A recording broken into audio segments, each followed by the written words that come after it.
Here we are, folks, day 3 of E3 2014.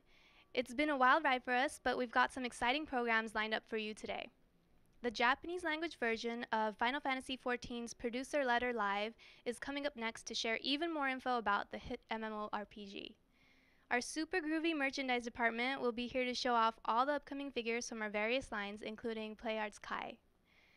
We'll also be announcing the winner of our PlayArt's posing contest.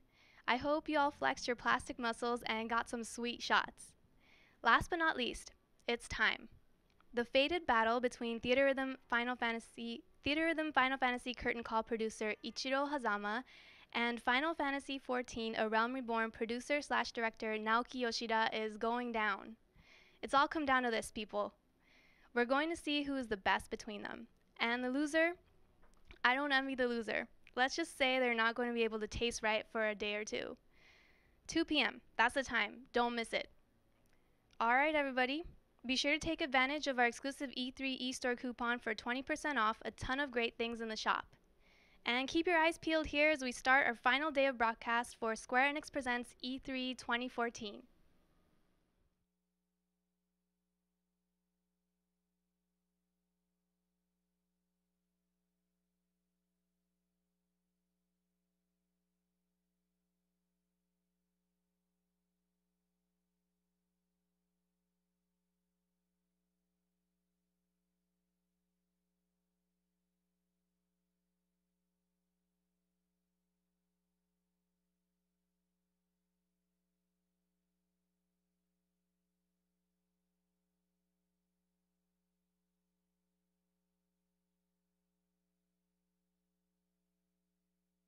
Hi everyone, we are here at E3 2014 and this is Square Enix Presents.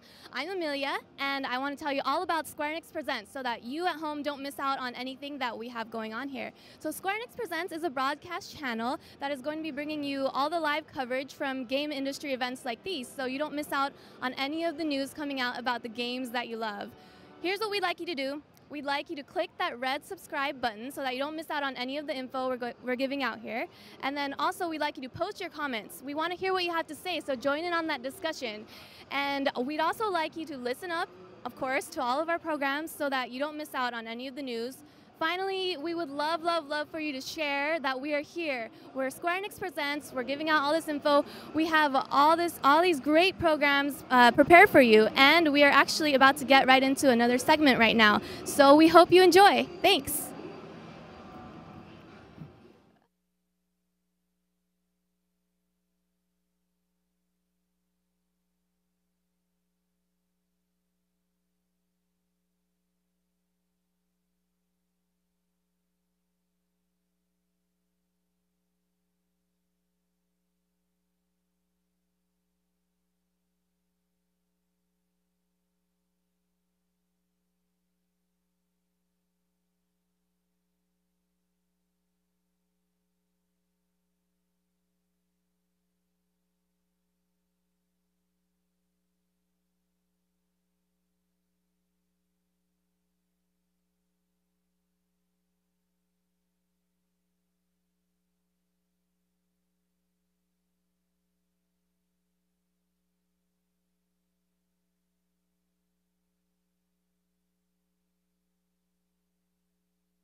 Hi everyone, welcome back to Square Enix Presents. We have a lot of fun stuff for you today, so be sure to subscribe.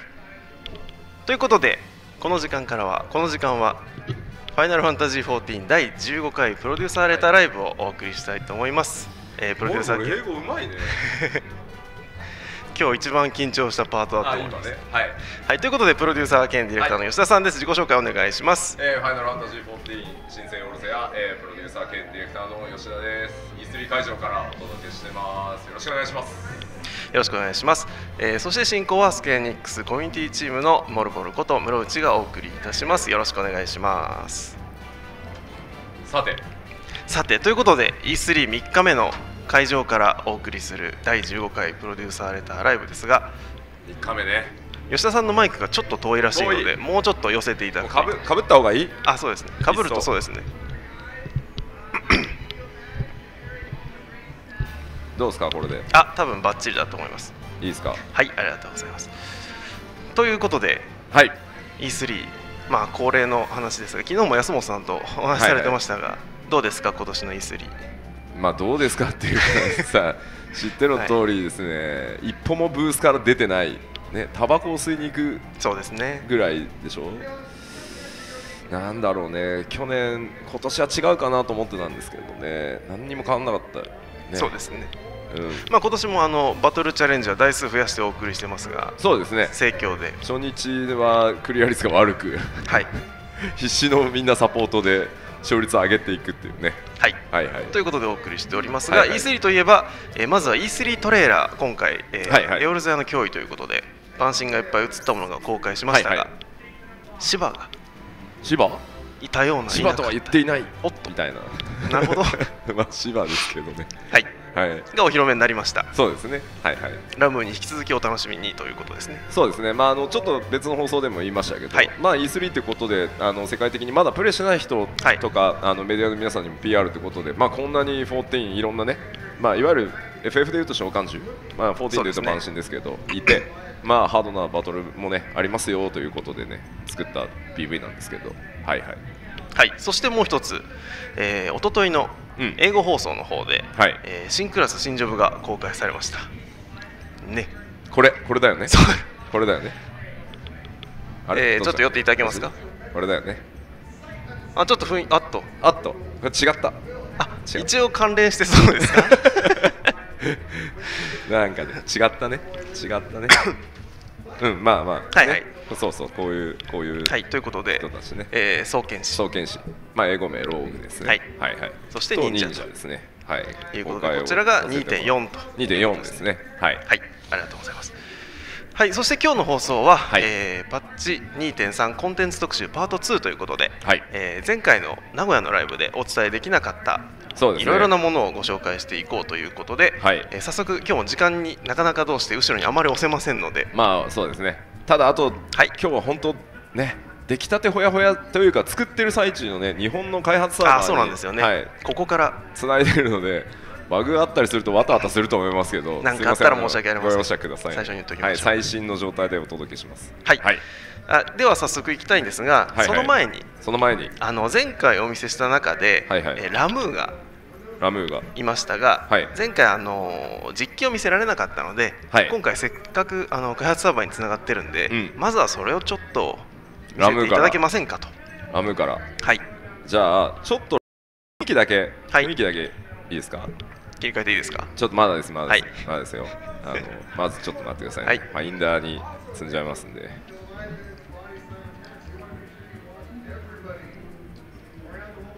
これ他のにチェック入ってないだろうな。確かに。さあちょっと積んでみました。それでは皆さんに実機でラムの方をご覧いただきたいと思いますが、ちょっと準備しておりますのでお待ちください。怖い。あれ何かな。あれなんで。ちょっと待って、また違うところに申請してないか俺。やっぱり危ねえ、クリスタルタワーに積んでるし。それ後ほどのやつなんで。後ほどね。大丈夫です。皆さんにもちゃんとご覧いただきますので。危ない。テストしてたやつがね残ってる。そうですね。これで来るでしょ。いいですか。じゃあはい、じゃあ画面ゲームの方お願いします。はい。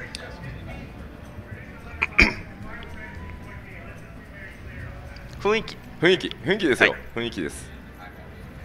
これね、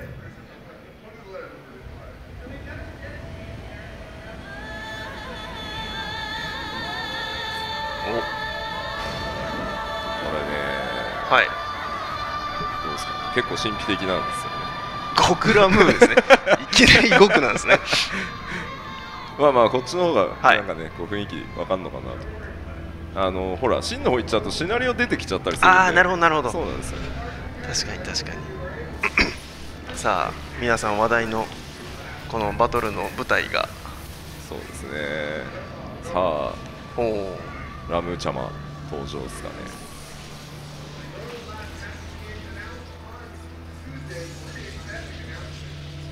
いや迫力ありますね。怖いんですよね。でもね、絶対怒られたくないですよ。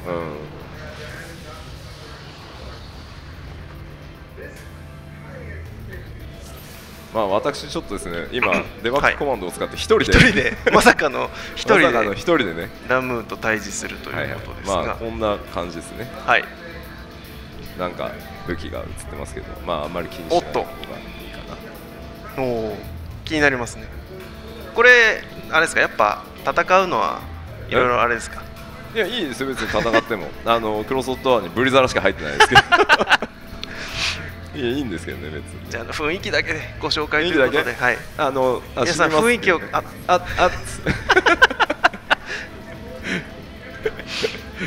まあそうですよね。まあそうですよ。まあそうです。一人ですし。まあそうです。なんかだっておじいさんもほとんど動かなかったです。微動だにしない。そうですね。念力でやられたんじゃないかぐらいでした。すぐ死んじゃいました。はいはい。まあでも間もなくね、皆さんに、世界中の皆さんに戦っていただける。まあざっくりね、僕ラムーね、ラムーのバトルフィールドこんな感じになってる。ありがとうございました。実際のバトルとかもっと細かい動きとか攻略っぽいことは 2.3 でぜひ皆さんでお試しくださいということで、すっごいよくできてるんですよね、マップ。はい、いろいろ気になりますが、じゃあラムに関してはここまでとさせていただきたいと思います。カメラの方をカメラに戻してください。はいはい。戻る？はい、ありがとうございます。外出るんで。はい。で音が地味にありがとうございます。はい、ということで、ラムに続きまして、今日の本題の方に入っていきたいと思います。はいはい、ちょっと待ってね、準備をしてたので。そうですね。そうなんですよ。今回はいろいろ準備がございますので。そうで、次の話題は、次の話題は PVP フロントラインについていきたいと思いますので、質問の方に行っていいですか？ちょっと待ってね、ちょっと待ってね。じゃあ準備をしつつ、ちょっと待ってくださいよ。こちらも皆さんの期待が大きいところだと思いますが、 PVP フロントラインについていきたいと思います。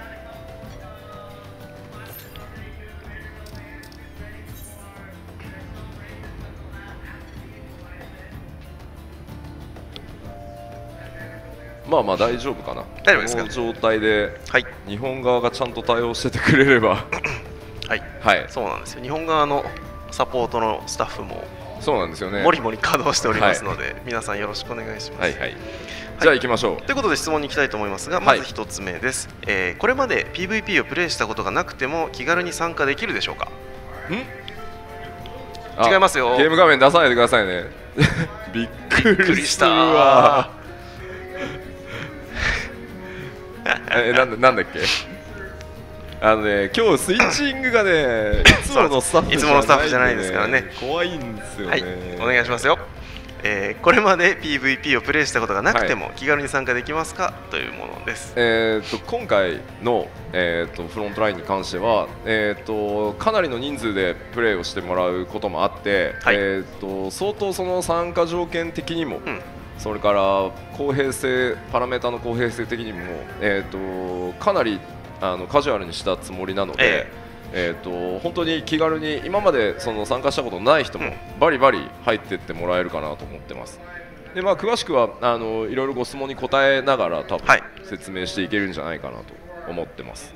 はい、ありがとうございます。では次ですが、フロントラインには最大で何人まで同時に参加できますか？現在最終的な負荷チェック中なんですけど、まあこの負荷チェックの、終わり次第でもしかしたらちょっと変わるかもしれないですけど、現状、テストがちゃんといけてるものとしては、24対24対24のトータル72人での PVP です。はい。そして私の耳には遠くでシャキーンって聞こえましたが、ちょっとじゃあ言っときますね。そうですね。次の質問が実機で見せてほしいだったのでちょうどいいところです。はいはい。待ってくださいね。現在ローリング中ですよ。ちょっと待ってね。はい。ちょっと見栄えを変えますね。よいしょ。OK。じゃあゲーム画面行きましょう。音大丈夫ですか？音大丈夫です。音ここはね、ここは大丈夫。はい、いろいろ開発中なものでしてということで切り替わりました。ここがですね、まずランディング、要はフロントラインに突入してきた直後の場所です。まあ飛空艇に乗ってまあ各国来るんですけど、ここは不滅隊のアウトポストと言っていて。不滅隊がまあ陣取ってる場所だと思ってもらえればいいです。で、今までずっと3勢力に分かれてっていうお話をしてきましたけど、グリダニアの総者と、それから、リムサのオッカ団、ウルダハの不滅隊の3つに分かれて、戦っていただくことになります。なるほど、それが基本ルールということですね。そうですね。で、このフロントライン、カルテノ平原にあるアウトロー戦区という名前、つまりもうアウトローの人たちが今もう入り乱れて戦ってますみたいなマップなんですけど、まあこういう感じ、雰囲気はこういう感じですね。なるほど。ありがとうございます。でそこの、まず僕今このキャラクター不滅隊に所属してるんで、不滅隊のアウトポストに送られてきたっていう状態ですね。でまあここ今あと30秒ぐらいでここが開いて、まあ PVP スタートっていう状態ですね。じゃあ今は待機時間ってことなんですね。そうですね。でねちょっとねまだ BGM がねいろいろ途中なんでね、聞かせてはならんって言われてるので、なるほどなるほど。ちょっと BGM だけ切っておきますね。すいませんね。ここからは効果音だけでお楽しみいただきます。私の声ではい、じゃあ質問次いきますね。どうぞどうぞ。1回の戦闘時間はどのぐらいですか？勝負がつくのは30分です。で今ちょっとライブでお見せするのに時間延長しますけど、はいはい。だいたいこんな感じです。なるほど。なんか雲の感じが。で時代の終焉ラストで惨劇が起こったカルテの平原が今まあこういう状態でバトルフィールドになってます。はい、ありがとうございます。じゃあ次いきますね。でちなみになんですけど、このアウトポストこのフィールド内でプレイヤーに倒されてしまった場合のリスタートポイントでもあるので、ここがアウトポストね。だからフィールド側からは戻ってこれないです。なるほどなるほど。降りたら降りたっきりよと。なのでここからもう飛び降りたらもう戦うしかない。なるほど。じゃあ上にいると一瞬だけが安全地帯ってことなんですね。そうですね。でマウントも乗れます。ここだいぶ広いってことですよね。広いです。しれっとなんか見たことないマウントでした。まあこれ PVP 報酬ですね。軍馬。でこのフィールドを使って24対24対24に分かれて戦っていただきます。だからまあクリタワぐらいの気軽さで、アライアンスが3つそれぞれ組まれますので、その中で連絡取り合いながらこう指示出しをしたりとか、集まってみたりとか、そんなイメージですね。では次です。レベルなど参加条件を教えてください。レベル50です。50しかないです。で参加条件はもうレベルだけです。で今回ちょっと新しい仕組みがあってですね、アイテムレベルシンクというものが入ってます、このコンテンツ。でアイテムレベルシンク、今80か90か、どっちにしようって最終調整中なんですけど、それ以上の装備を持っていても、アイテムレベルが自動的にそこにシンクされて、ウルブズジェイルで発揮されているモラルというパラメーターも、ここでは見ません。見ない。なので、完全に公平な状態で戦うと。ただ PVP 専用アクションとかっていうのはまあもちろん使えるので、まあそこが違いかなという感じです。なるほど。多分皆さんよく見てるなって話なんですけど、一瞬さっきちらっと映ったじゃないですか。何CF の画面が一瞬映ったじゃないですか。あの時に ILV 制限、まあこれも出てますけど ILV シンクってなんじゃってなるほど皆さんよく見てるなと思いました。すごいですね。はい、アイテムレベルシンクという概念が入ります。まあ、今後このアイテムレベルシンクって例えばタイムアタックみたいなのをやろうって時にもまあ使っていくかもなっていう感じです。はい、ありがとうございます。では次です。フロントラインでは、どのような報酬が手に入りますか？まあ基本的にはPVP アクションを取得するためのまあ PVP のポイントだったりランクだったり、ウルブズジェイルと共有されてます。あとはまあ今こう見ていただいている軍ですね。やっていくともらえます。あと、まあ、できるだけどうしてもね皆さんこう戦機を集める時間とかってあるじゃないですか。ありますあります。だからこのフロントラインは、参加すると戦機が手に入ったりとかするので、今ダンジョン回ってる時間を割とこっちに当ててもらったりもできるようにいいですね。まあ選べるようにしてみたので、ぜひね気軽にバリバリ参加していただきたい。はい、ありがとうございます。では次です。もうちょっと走ろうかな。プレイヤー以外の NPC やモンスターなどが参戦したりするのでしょうか？モンスターはいますね。います。でそれを倒すと若干ですけど、勝敗に影響したりはしますね。ただね、もう夢中でモンスターと戦ってるとね、後ろからそうですよね。グリラニアの集団がやってきてねボコボコにされたりすると思うんでまあまあ気をつけてほしいなと思いますけど。はい、ありがとうございます。では次です。ロールごとに参加人数は決まっていますか？ですね、今回、なんとですねロールの縛りがないんです。ここなしです。だからヒーラー24人とかで来てしまうこともただここなんとですねさっき見ていただいたアウトポストはジョブチェンジ可能なんです。なるほど。中でなのでとにかくマッチングの速度を上げてます。なので中で自分たちで話し合って変えてもらってもいいし、まあまあそのままわーって言ってもいいやっていうぐらいの気軽さでやってもらえるようにロールの縛りがないので、話し合って決めたり周りの状況を見てちょっと変えようかなっていうのが可能になってますね。はい、わかりました。なんかねほらバハっぽいものもあったりね、気になるもの多数ですね。多数なんですよ。でまあ調子に乗ってねこの辺でギリギリで戦ってたりしてね吹っ飛ばされたりすると落ちますんでね気をつけてくださいね。なるほど。そうですよね。焦って階段から落ちたりしないようにねしていただきたいな。しかし本当に広いですね。広いです。丸1個フィールドなので。はい、ありがとうございます。というあたりでフロントラインに関しては一旦ここまでにしたいと思います。ちょっと基本ルールって話してない気がするけど大丈夫？なるほど。すいません。じゃあ基本ルールもうちょっとご説明お願いします。ですねこのフィールドの中に、さっき見ていただいたアウトポストって、まあ、3国分のアウトポストがもちろんあって、そこを攻めるわけじゃなくてですね、基本陣取り、プレーを倒してもポイントが入りますけど、陣を取っていった方が有利になります。で最終的に、その3勢力のうちどこが最もこの試合の中でポイントを取ったかっていうので、1位、2位、3位が決まるんですけど、その時に割と重要なのがこの中立のアウトポストというか砦がこうあります。でここのサークルの中に、フラッグの中にこう入るとですねジョワーンってなりましたね。一定時間溜まってきますね。メーターがそうですねステイしていると、ここが、不滅隊が占拠しましたでこれが都合ここ6箇所あります。なので、まず陣を取ってポイントの上がりを稼いでおきながらで当然奪い返しもできます。じゃあここに例えばグリダニアの勢力が来たらば奪い返せると。僕今ここのサークルの中に1人入ってるじゃないですか。でもう1人来ると、中立なんですね。で相手が2人になると向こうに今度傾いていってなるほど長くいればいるだけその局面が変わってで、ゲージが全部なると取られちゃう。なるほど。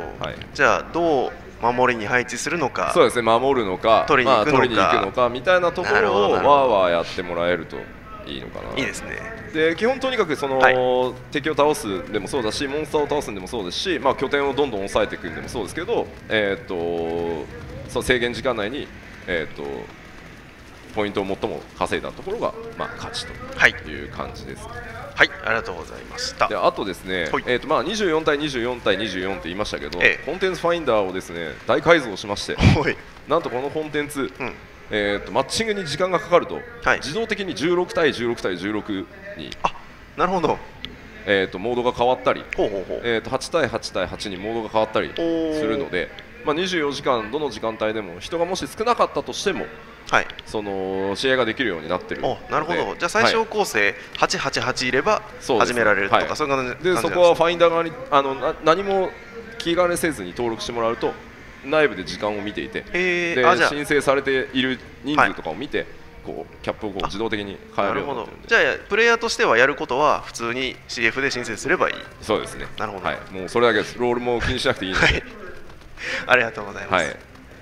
まあ本当広いんでぜひね。そうですね。はい、ありがとうございます。では次に行きたいと思います。カメラを戻してください。じゃあ私離脱しますね。はい、ありがとうございます。では次ですが、続いてチョコボ育成に行きたいと思います。ので最初の質問です。チョコボ育成はバディとは全く別の成長システムになるのでしょうか。いえ、まず今回実装される、育成に関してはバディを育成するというコンテンツです。機能ですね。はい、ありがとうございます。続いてです。ハウジングに飼育小屋を設置して育成すると聞きましたが、ハウジングを持っていないので、そうするとチョコボ育成はできませんか。現段階では、ハウジングのアップデートコンテンツなので、家がないとできないです。ただ、今後のアップデートで、3都市とかの、チョコボポーターのあたりに、まあ全機能ではないと思いますけど、一部機能は持たせて、まあソロでもそっちで一部機能は使えるようにしようかって話はしてます。はい、ありがとうございます。では次です。チョコボ育成はどこでどのようにして行いますか。基本的には、庭具として、小屋が増えるので、小屋を設置していただくと、まあ、そこに、チョコボを預けることができるので、預けた状態で、まあ、トレーニングしたりすると、まあ、上がるとかね、餌をあげるとか、いう感じですね。まあ、だからログアウトするときに、少し世話をしてあげて、でログアウトしてでフリーカンパニーの他のメンバーが可愛がってあげたりもできるんで、でまたログインしたら、厩舎から出して連れて歩くみたいなイメージだと思ってもらえればいいです。はい、ありがとうございます。では次です。何話までチョコボの数え方が何話か分かりませんが、何話まで同時に育成することができますか。基本的にはバディなのでまだ1ですね。で段階を実は計画していて、この育成まあ某ゴールドなんとかでチョコなんとかを実装するときにこうなんとかだらけですね。そうそうもっと派手なというかね、育成をこう今入れてしまうとパラメータぐちゃぐちゃになってしまうので、そっちの仕様に最終的に合わせた状態で、だからこのコンテンツ機能ですけどアップデートされていきますので、そういうものだと思っていただければ。はい、ありがとうございます。次です。ランク10に達したバディチョコボでも、チョコボ育成を行うことで何か変化するでしょうか。まずは限界突破という、ものがあって、この厩舎の中で、で今ランク10にすでに育ってしまっている、バディがいる場合、その限界突破をするとランク11とか、成長していきます。で最終的には、ポイントをもう当然稼げるので、全てのチョコボアビリティが使えるようになるとかね、スーパーチョコをこう育てるみたいな入り口でもあります。はい、ありがとうございます。じゃあ十分。あと1個、チョコボのスキルリセットをさせてほしいっていうリクエストが結構、あったので、それに関しては、今回パッチ 2.3 でできるようになります。とあるアイテムを使うとできるようになるんですけど、それに関しては、ハウジングと紐付けてないので、育成とは別ってことですね。どなたでも、使えます。はい、ありがとうございます。では次です。あともう1個言っといた方がいい。これリセットした時にポイントがなくなるんじゃないかっていう不安もあると思うんですけど、それはそのまま返ってきますので、振り直していただければ。ご安心ください。次です。チョコボの羽の色について、実装されているすべてのカラーラントと同じ色に変えることができるのでしょうか。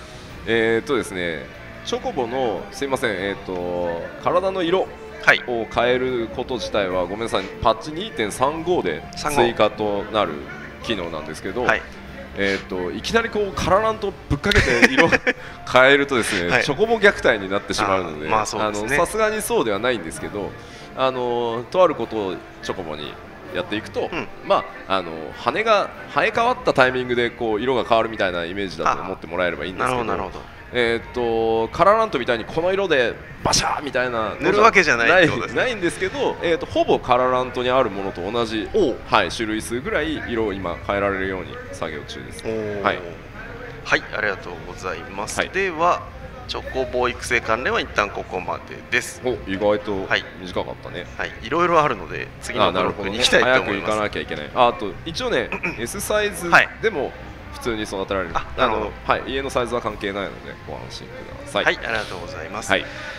続いてはハウジング、個人ルームの関連に行きたいと思います。まず最初の質問です。ハウジングのサイズによって、設置できる個人ルームの数や部屋の大きさなどに違いはありますか？それは S だと例えば3部屋しか設定できなくて、L だと20部屋いける、そこはないですね。物理法則を無視してるんですけどなるほど、どのサイズのハウスでも持てる個人ルームの数に変わりはないですね。ありがとうございます。大きさも一緒？大きさも一緒です。ありがとうございます。ではその個人ルームの開放条件と、あと価格を教えてください。気になりますね。ハウシングの価格がね、前にいろいろ大変だったんでなんですけど、まず最初のってまず開放条件。開放条件はフリーカンパニーに所属していること、フリーカンパニーのハウスが存在すること、でそのプレイヤーが小位、グランドカンパニーに所属していて小位以上であること、という条件を満たしていれば、まだ最終調整中ではありますけど、現在のところ30万ギルで、部屋を1つ増やせる、増築できる。大体もう30万は普通にお持ちなんじゃないかなと、だいぶ稼ぎやすくなってますからね。いうふうに考えております。30万皆さん稼ぎましょう。今から稼いでも全然余裕で間に合う金額だと思うので、30万、今の想定は30万です。ありがとうございます。では次ですが、その個人ルームに、置ける調度品の設置可能数を教えてください。可能数まだちょっと最終調整中なので、この場でこの数ですとは言えないんですけど、フリーカンパニーでのハウス側で設置している数とは、別なので、別カウントです。だから、フリーカンパニーのハウス内で設置しているものが結構もう上限来ちゃってるって個人ルームに物が置けないってことはないです。なるほど。だから、そのルーム個別に数字があるので、なんか例えばモルボルとね個人ルームをそれぞれ設置して、ボルボル物置きすぎだってお前なくせよみたいなことはないです。ありがとうございます。じゃあ数の方は後日また今後のアップデートなどでお知らせしますということですね。ありがとうございます。ちょっとやっぱメモリ直結ものなので、ギリギリまで前もおっしゃってましたよね。できるだけ増やそうと思ってまだ粘ってるので、もうちょっとお待ちください。ありがとうございます。次です。個人ルームへの入室はどこから行うのでしょうか？パッチ 2.3 になると、今お持ちのフリーカンパニーの、ハウスの1階にドアが設置されるので、自動的に、でそこから、個人ルームへ移動していただくっていう感じになります。なるほど。だから家の中から、だからまずはフリーカンパニーの、ハウスの中を通って自分の部屋へ行くみたいな。なるほど。そこはちょっとやっぱり他のメンバーと顔合わせないのは嫌だっていう話をして、そういう実装にさせてもらう。わかりました。ありがとうございます。では次いきたいと思います。次の質問は、フリーカンパニー用に、フリーカンパニーのハウジングで設置できる調度品はすべて個人ルームにも設置できますか？可能ですね。例えばですけど、ガルーダの椅子みたいなこうレアなやつとかも、カウンターはまた別にちゃんと持ってるので、好きなように置けます。置けます。庭具だけですね。だから置けないのは個人ルームはあくまで部屋なので、庭じゃない、庭がないので、庭具は置けないですけど、家に置けるものは何でも置けます。ありがとうございます。では次です。個人ルームに窓はありますか？さっきもちょっとね物理法則を無視って言いましたけど、一応ですね1階に増築されているという設定なので、ちゃんと地下とかじゃないので窓は、付けさせていただいてます。ありがとうございます。個人ルームの広さを教えてください。ですね、S サイズの、はい、1壁大きいS サイズの1階の広さありますよね。そうですね、あの広さの1壁分大きい。S サイズの要は広さよりもちょっと広いってことですか。そう、ちょっとお見せしたかったんですけど、ですね、フリーカンパニーを結成して土地を買って家を建てててやっていかなきゃいけなくてちょっと間に合わなくてですね、はい、なので S サイズより広いと思ってもらえれば、はい、あ、そっか、あの壁の区切りの一壁分ってことですね。そうです、なるほど。ログインして S サイズの家を見学に行ってもらって、はい、なるほど、この壁1枚分、柱1個分大きいんだねと思ってもらえればいいです。だから結構なんだろう、一人で住むっていう意味では、はい、結構レイアウトも来れるし、そうですね、物もいろいろ置けてこじんまりというか住み心地のいい部屋を作っていただけるんじゃないかなと思います。このドアを開けたらどことつながってんだみたいな、まあまあね、不思議空間ですね。ありがとうございます。では波順関連最後の質問ですが、はい、フリーカンパニーを脱退した場合、個人ルームはどうなりますか。現在パッチ 2.3 でリリースするタイミングでは、個人ルームを消滅させないと脱退ができない作りになってます。はい、でただ、その後のアップデートで、持っててもまあそのまま自動的に潰しちゃって脱退っていう、システムは今作ってるので、はいはい、後追いでですけど可能にはなります。なるほど、はい、じゃあ脱退する場合はまずは個人ルームを勝たしてから。そうですね、最初はだから慎重設計になってます。はい、はい、ありがとうございます。というところで次に行きたいと思います。あと何か言い忘れないですか。大丈夫ですか。個人ルームでなんか気になってそうな。個人ルームでも制作はできますかとか。できます、できますし、はい、あとあれだ、宿屋で昔あったんですよね。シャウトとかこうセイとか隣の部屋に聞こえたりしませんよねみたいな、ちゃんと聞こえないようになってますね。思いの丈をね、吉田とか叫んでいただければいい、自分だけの空間。そうですね、ブツブツ言ってても大丈夫です。恥ずかしくはないと思います。はい、ありがとうございます。というところで次いきますね。続いてはお待ちかねクリスタルタワーに行きたいと思いますので、こちらは実機がございますね。ついにお待たせしました。はい、ということでクリスタルタワー関連に行きたいと思いますが、はいはい、ちょっと待ってね、はい、準備をしますね。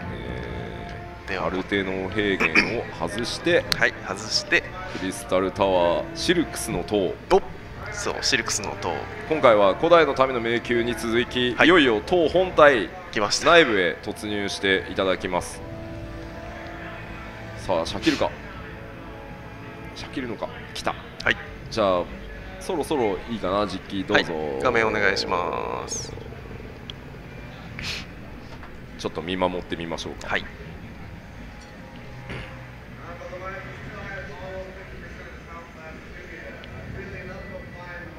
あ、なるほど、そうですね。うん、ちょっと待とうか。はい、カメラに戻してもらっていいですか。戻しましょう。戻そう。さあ戻そう。そう、さっき BGM を切ったの忘れてましたね。忘れてた。ちょっと一回みんな出よう。ごめん。出よう出よう。これはやらかした俺。ね。そうですね。ましたね。いやー、そうでした。せっかくの盛り上げのところ。そうですね。大丈夫ですね。プロデューサーともあろうものが。まだ時間ございますので大丈夫です。大丈夫ですか。ちょっと待ってくださいね。BGM 戻しますね。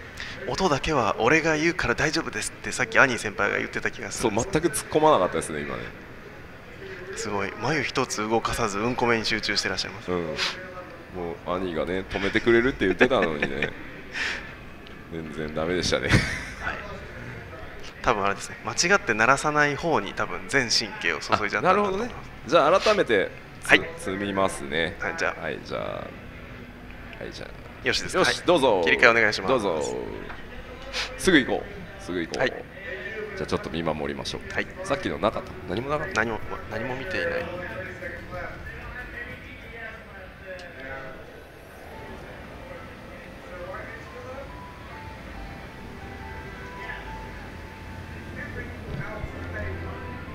なってます、なってます。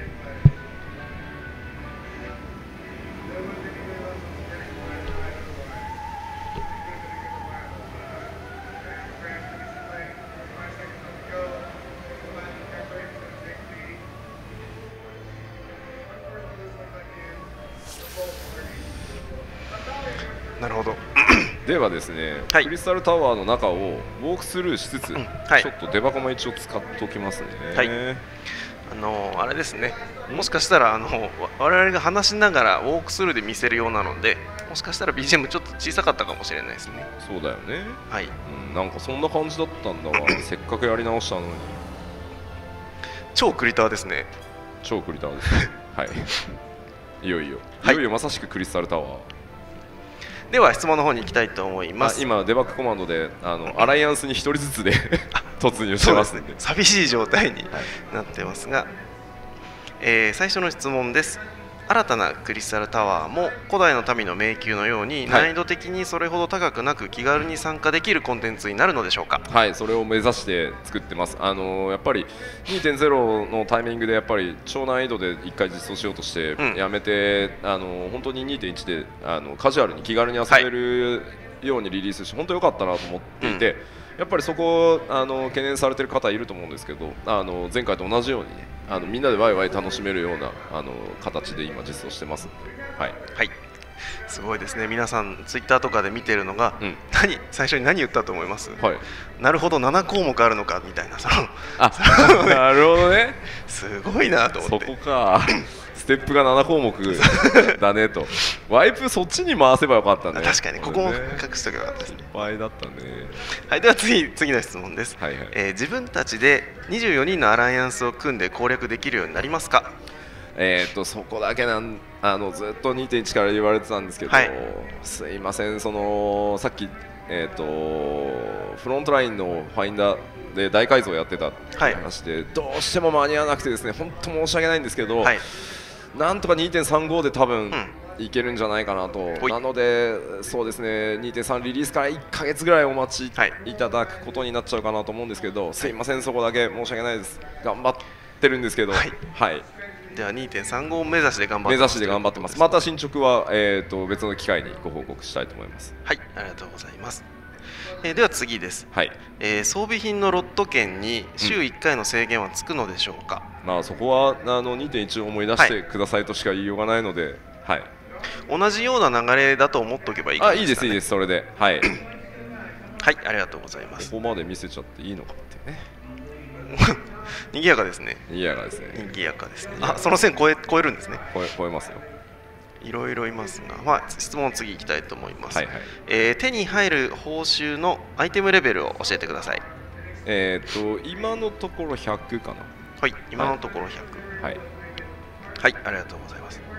では、今度は逆に入るのに必要な平均アイテムレベルを教えてください。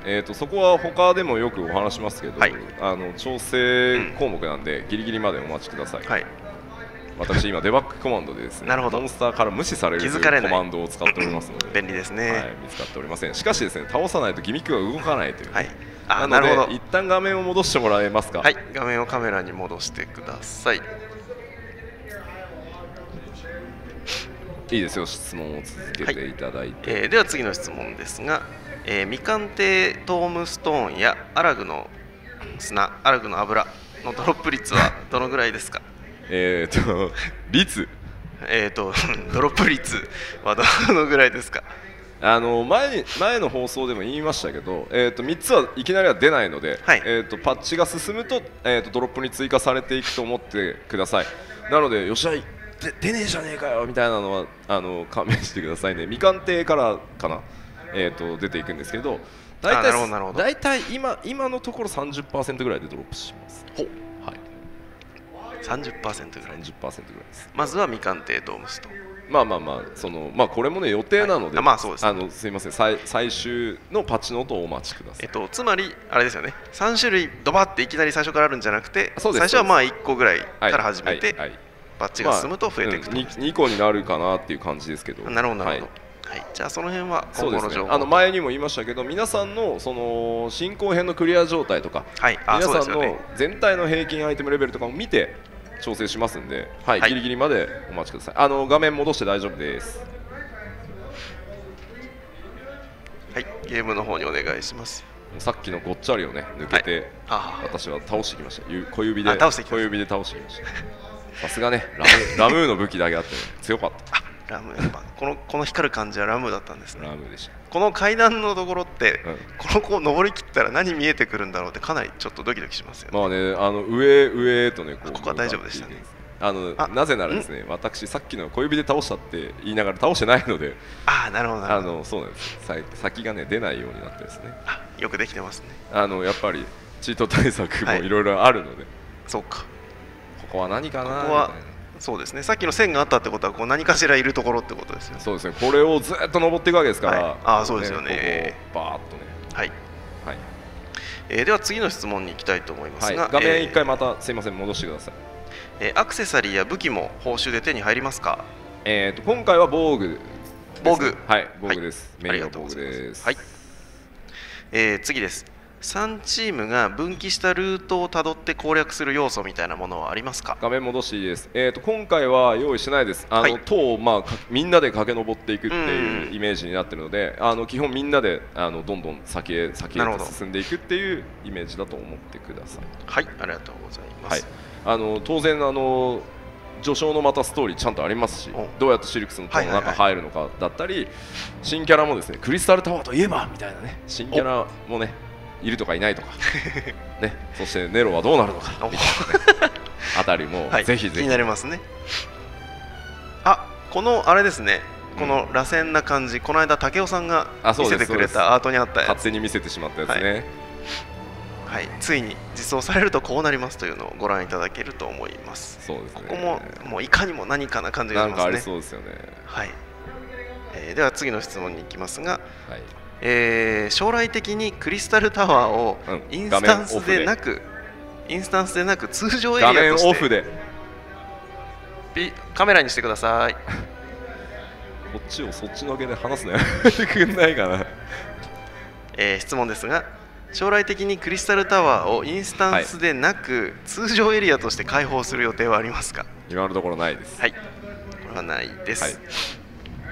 そして次ですが、クリスタルタワー関連のストーリーで、ウネやドウが闇の戦士は登場しますか？それを聞かれてから答えるべきだったのかなみたいな。なるほど。誰とは言わないけど、画面戻して大丈夫です。新キャラは出ますね。はい。画面ゲームにお願いします。来ましたね。さらにね、だんだんピカピカしてきましたね。本当ですね。なんかいろんなものがありますね。ここ乗ったらどうなるんでしょうね。みたいなね。皆さん。へえ。周りにいっぱい似たようなものがあると、さらに何が起こるのか。楽しみにしていただきたいですね。はい、こちらぜひお楽しみにお待ちください。ということで、クリスタルタワー関連は以上な感じですが、もう一回戻してください。はい、カメラお願いします。あと1シーンぐらい。じゃあもうちょっと実機の方を見ましょうかね。ここまではいいかな。どうかな。ちょっと待ってくださいね。やばさを確認してから大事なことです。ここまで引っ張ってやっぱりやめますはない、そうですね。じゃあどうぞ。はい、ゲームお願いします。おっと変わったなっていう。なんだここ。またガラッと変わりましたね。これはダメだな。なんですか。うかつなことを聞くと、うかつなことはやめましょう。あれですよね。うかつに答えてしまっちゃうかもしれませんもんね。ここもそうか。何かってことですね。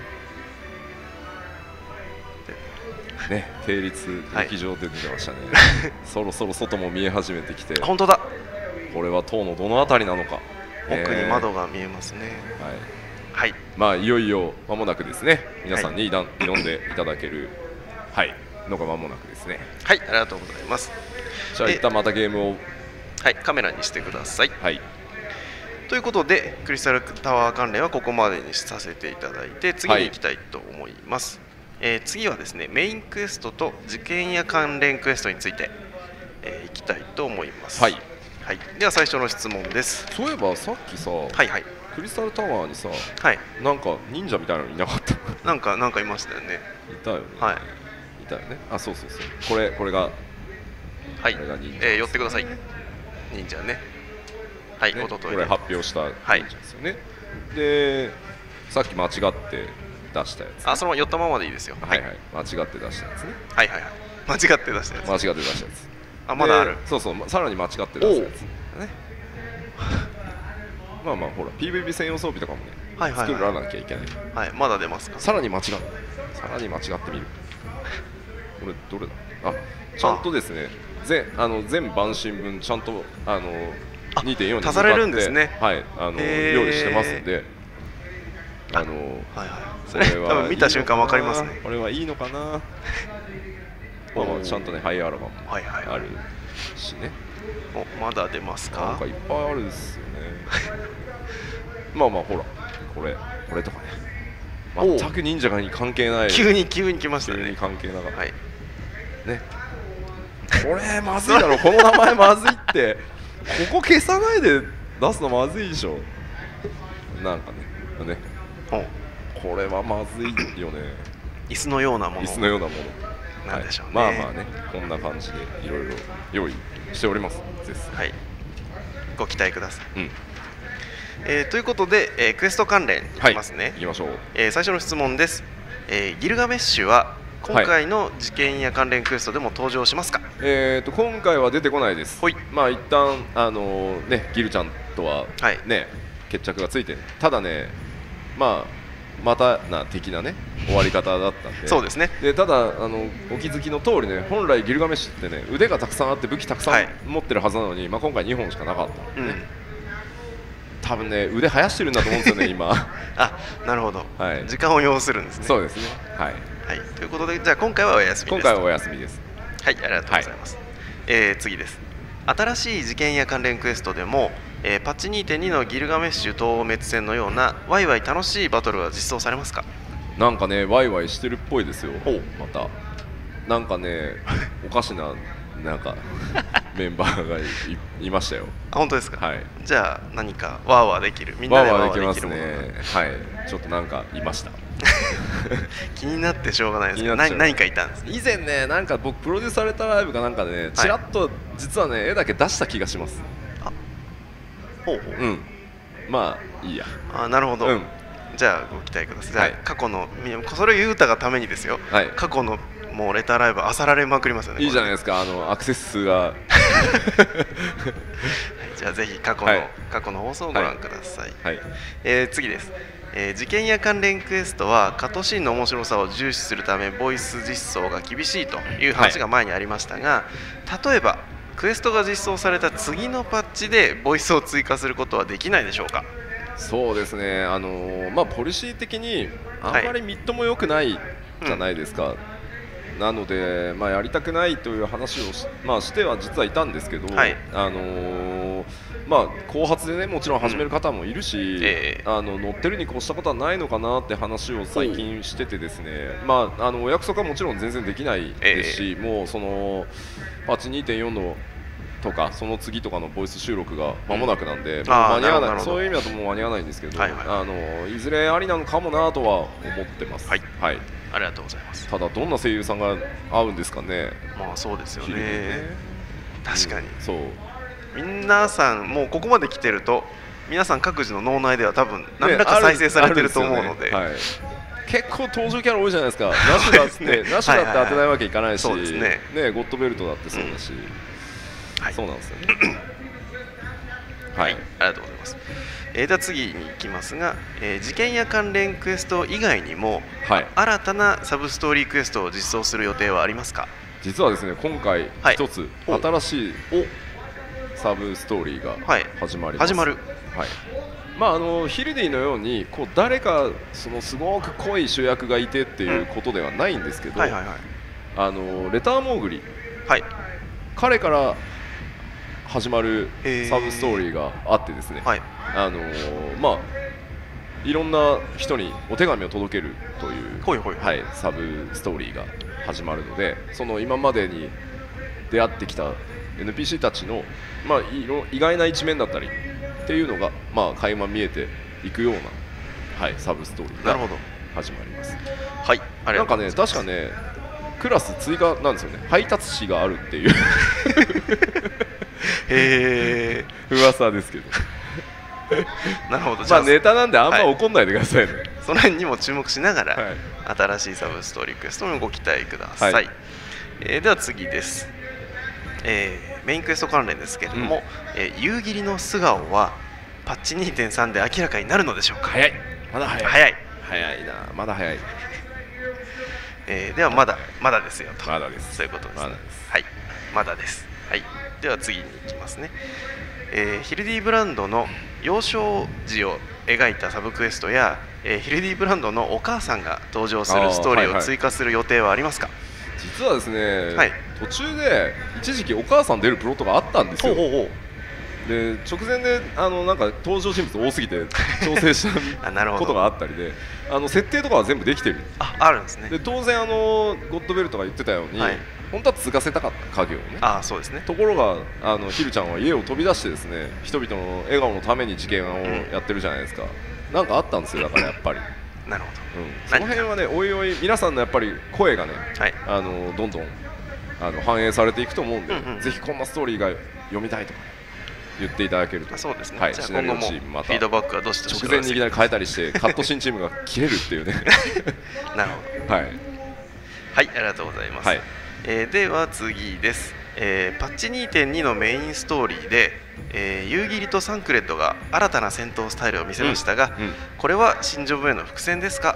いやもう伏線も何も公開してしまった通りで、エクスパンションの前だったのは多分意外だったんじゃないかなとは思うんですけど、布石としてもちろん設定が生きてそのままちゃんと双剣士と忍者につながっていきますので、ぜひねこれからのシナリオ展開にも楽しみに、今ジョブクエストとかを作ってますんで、楽しみにご期待ください。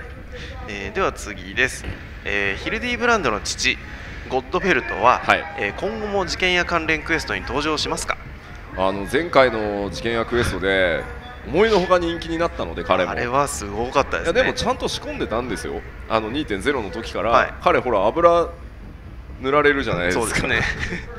あの辺りからちゃんとその息子をね、そう第7零歳で亡くしたとか、それでメテオサバイバリングくれたりとかするじゃないですか。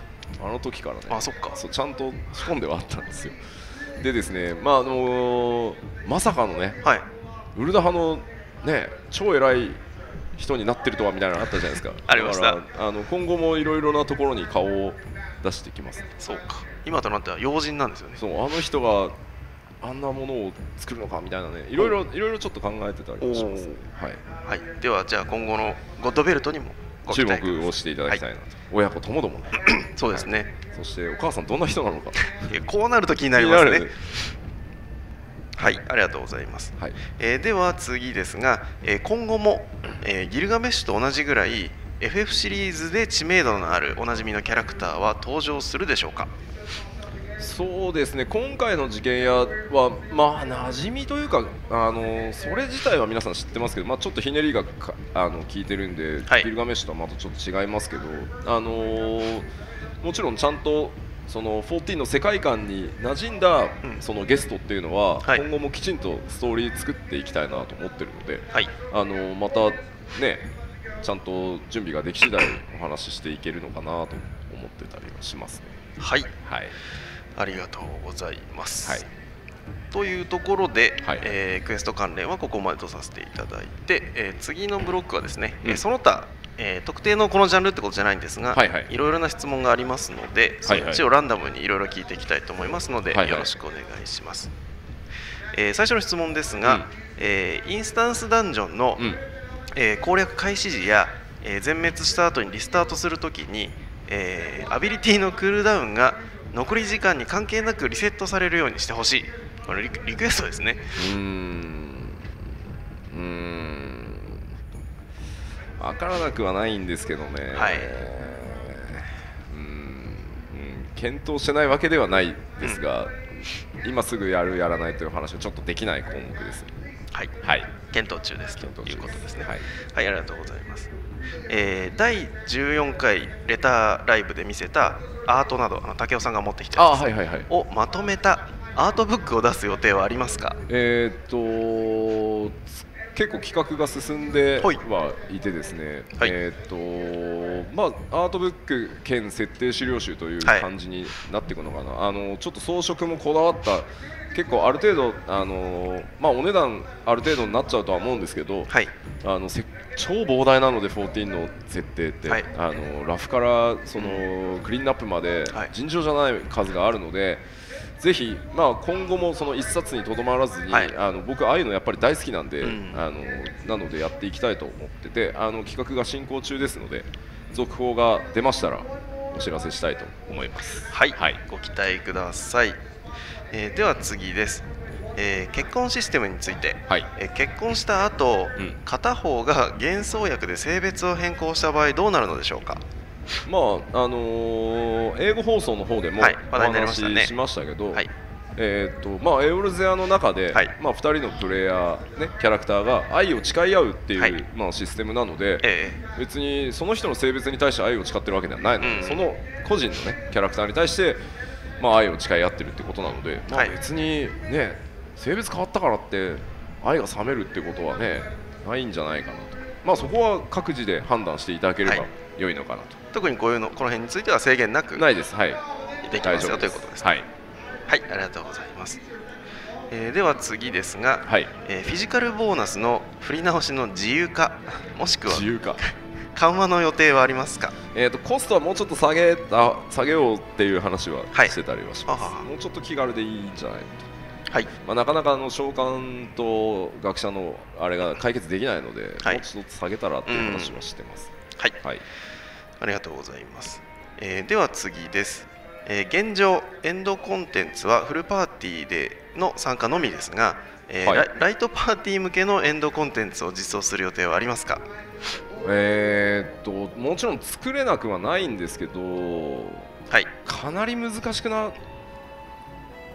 でもどうかな、なくはないんですけど、2.0 シリーズやってる最中はもうかなり計画して進めているので、ちょっと難しいのかなと。英語放送の方でもありましたけど、1人でやっぱり腕試し的にレベルシンクをしないでダンジョンへ行きたいとか、4人でやっぱりハードなものが欲しいとか、で8人のダンジョンを毎パッチごとに増やしてほしいとか、やっぱりコミュニティサイズによってリクエストいろいろ違うと思うんですけど、やっぱり24人のアライアンスレイドから、8人のバッハムートを中心にした、超高難易度コンテンツがあり、4人ではできるだけカジュアルに遊ぶために、インスタンスダンジョンがあってっていう、今とりあえずそのバランスで、僕らもその何かに偏って作らなきゃいけなくなっちゃうので、もしその4人をフォーカスすると、バハムートを実装するコストがなくなってしまったりするので、一通りちゃんと落ち着いたらまた順番にいろんなことをやっていきたいなと思っているので、もうちょっとお待ちください。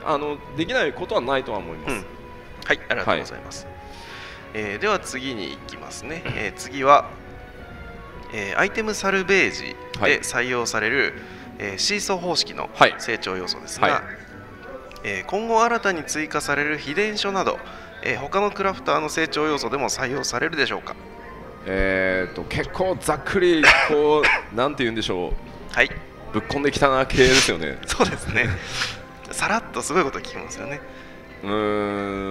そうですね。3.0 以降で、その拡張パックで、もうちょっとそのプロフェッショナルみたいな、そのバトル系がクラスジョブってあるように、ちょっとプロフェッショナルって考え方はありなんじゃないのって話はしてますけど、直近なんか今すぐその秘伝書でどうのってことは考えてないですね。なるほど。ありがとうございます。では次ですが、アイテムレベル70よりも高いアクセサリーのレシピは追加されますか。しますので、禁断していくと強いのかな、なので 2.3 のスタートはぜひ、そのあたりに注目になるのかなと。ありがとうございます。では次です。グランドカンパニーやフリーカンパニーに新しいランクは追加されますか。ごめんなさい、まだそのフリーカンパニーの次のアップデートっていうのを、予定はしてるんですけど、ちょっとエーテリアルホイールみたいなものを使ってやることだったり、そのフリーカンパニーで今週の目標はこれにしようって決めて、それに向かってみんなでやっていくみたいな、でそれの実装と合わせようって話をしてて、すいません、まだないですね。はい、はい。では次です。またガラッと変わりますが、はい、E3 に出展しているオンラインゲームで、吉田 P が個人的に気になっているタイトルを教えてください。昨日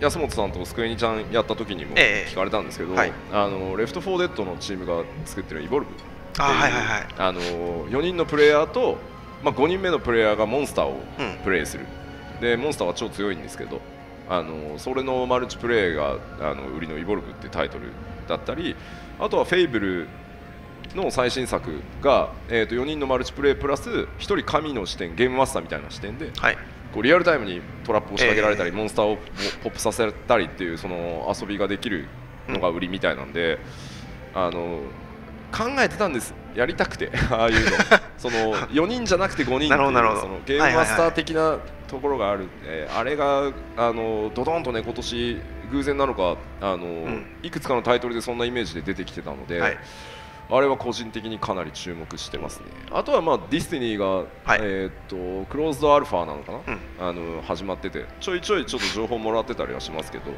FPS の、MMO というか、かなりでも MO に近い、ですけど、あの辺もやっぱり注目かなと。あとはそうですね、もう本当見れてないんで。そうですね。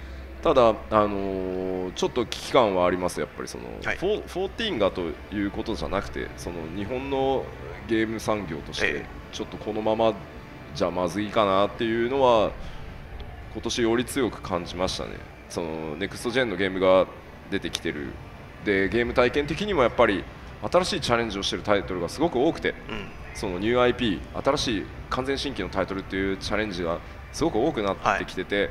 やっぱりその完成度っていうのも、そのアニメーションの分岐一つとっても、で確かにその日本ってこう漫画的にかっこいいアニメーションを作ることにはすごい長けてるんですけど、そのやっぱ北米とかのタイトルってシーン全体でこう映画のように見せる作り方だから、モーションだけ見ると、たまに上下モーションでそのあれっていう瞬間があったりするんですけど、そんなことよりゲーム体験とそのシーン構成をこう、あの辺りのこう突き詰めっぷりがやっぱりすごいなと思ってて、で14は MMO なので、数百人のキャラクター描画しなきゃいけないから、比重の置きどころは違うんですけど、向こうはもう4人とか5人のマルチプレイに全パワー注ぎ込んでのクオリティだったり、アニメーション制御やってきてるんで、やっぱり図抜けてきてるな、でそれが本当に超大手だけじゃなくて、そのインディーで上がってきてこの1本でかけますみたいな、タイタンフォールもそうですけど、ああいうのはやっぱり見習っていかなきゃいけないというか、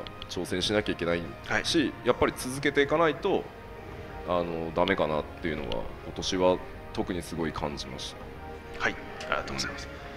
じゃあいきなりシリアスな話をして申し訳ないんですけど、プロデューサーレターライブ的にはあれですね、きっと14にも新しい刺激を受けた新しい要素をいっぱい取り込むぜ。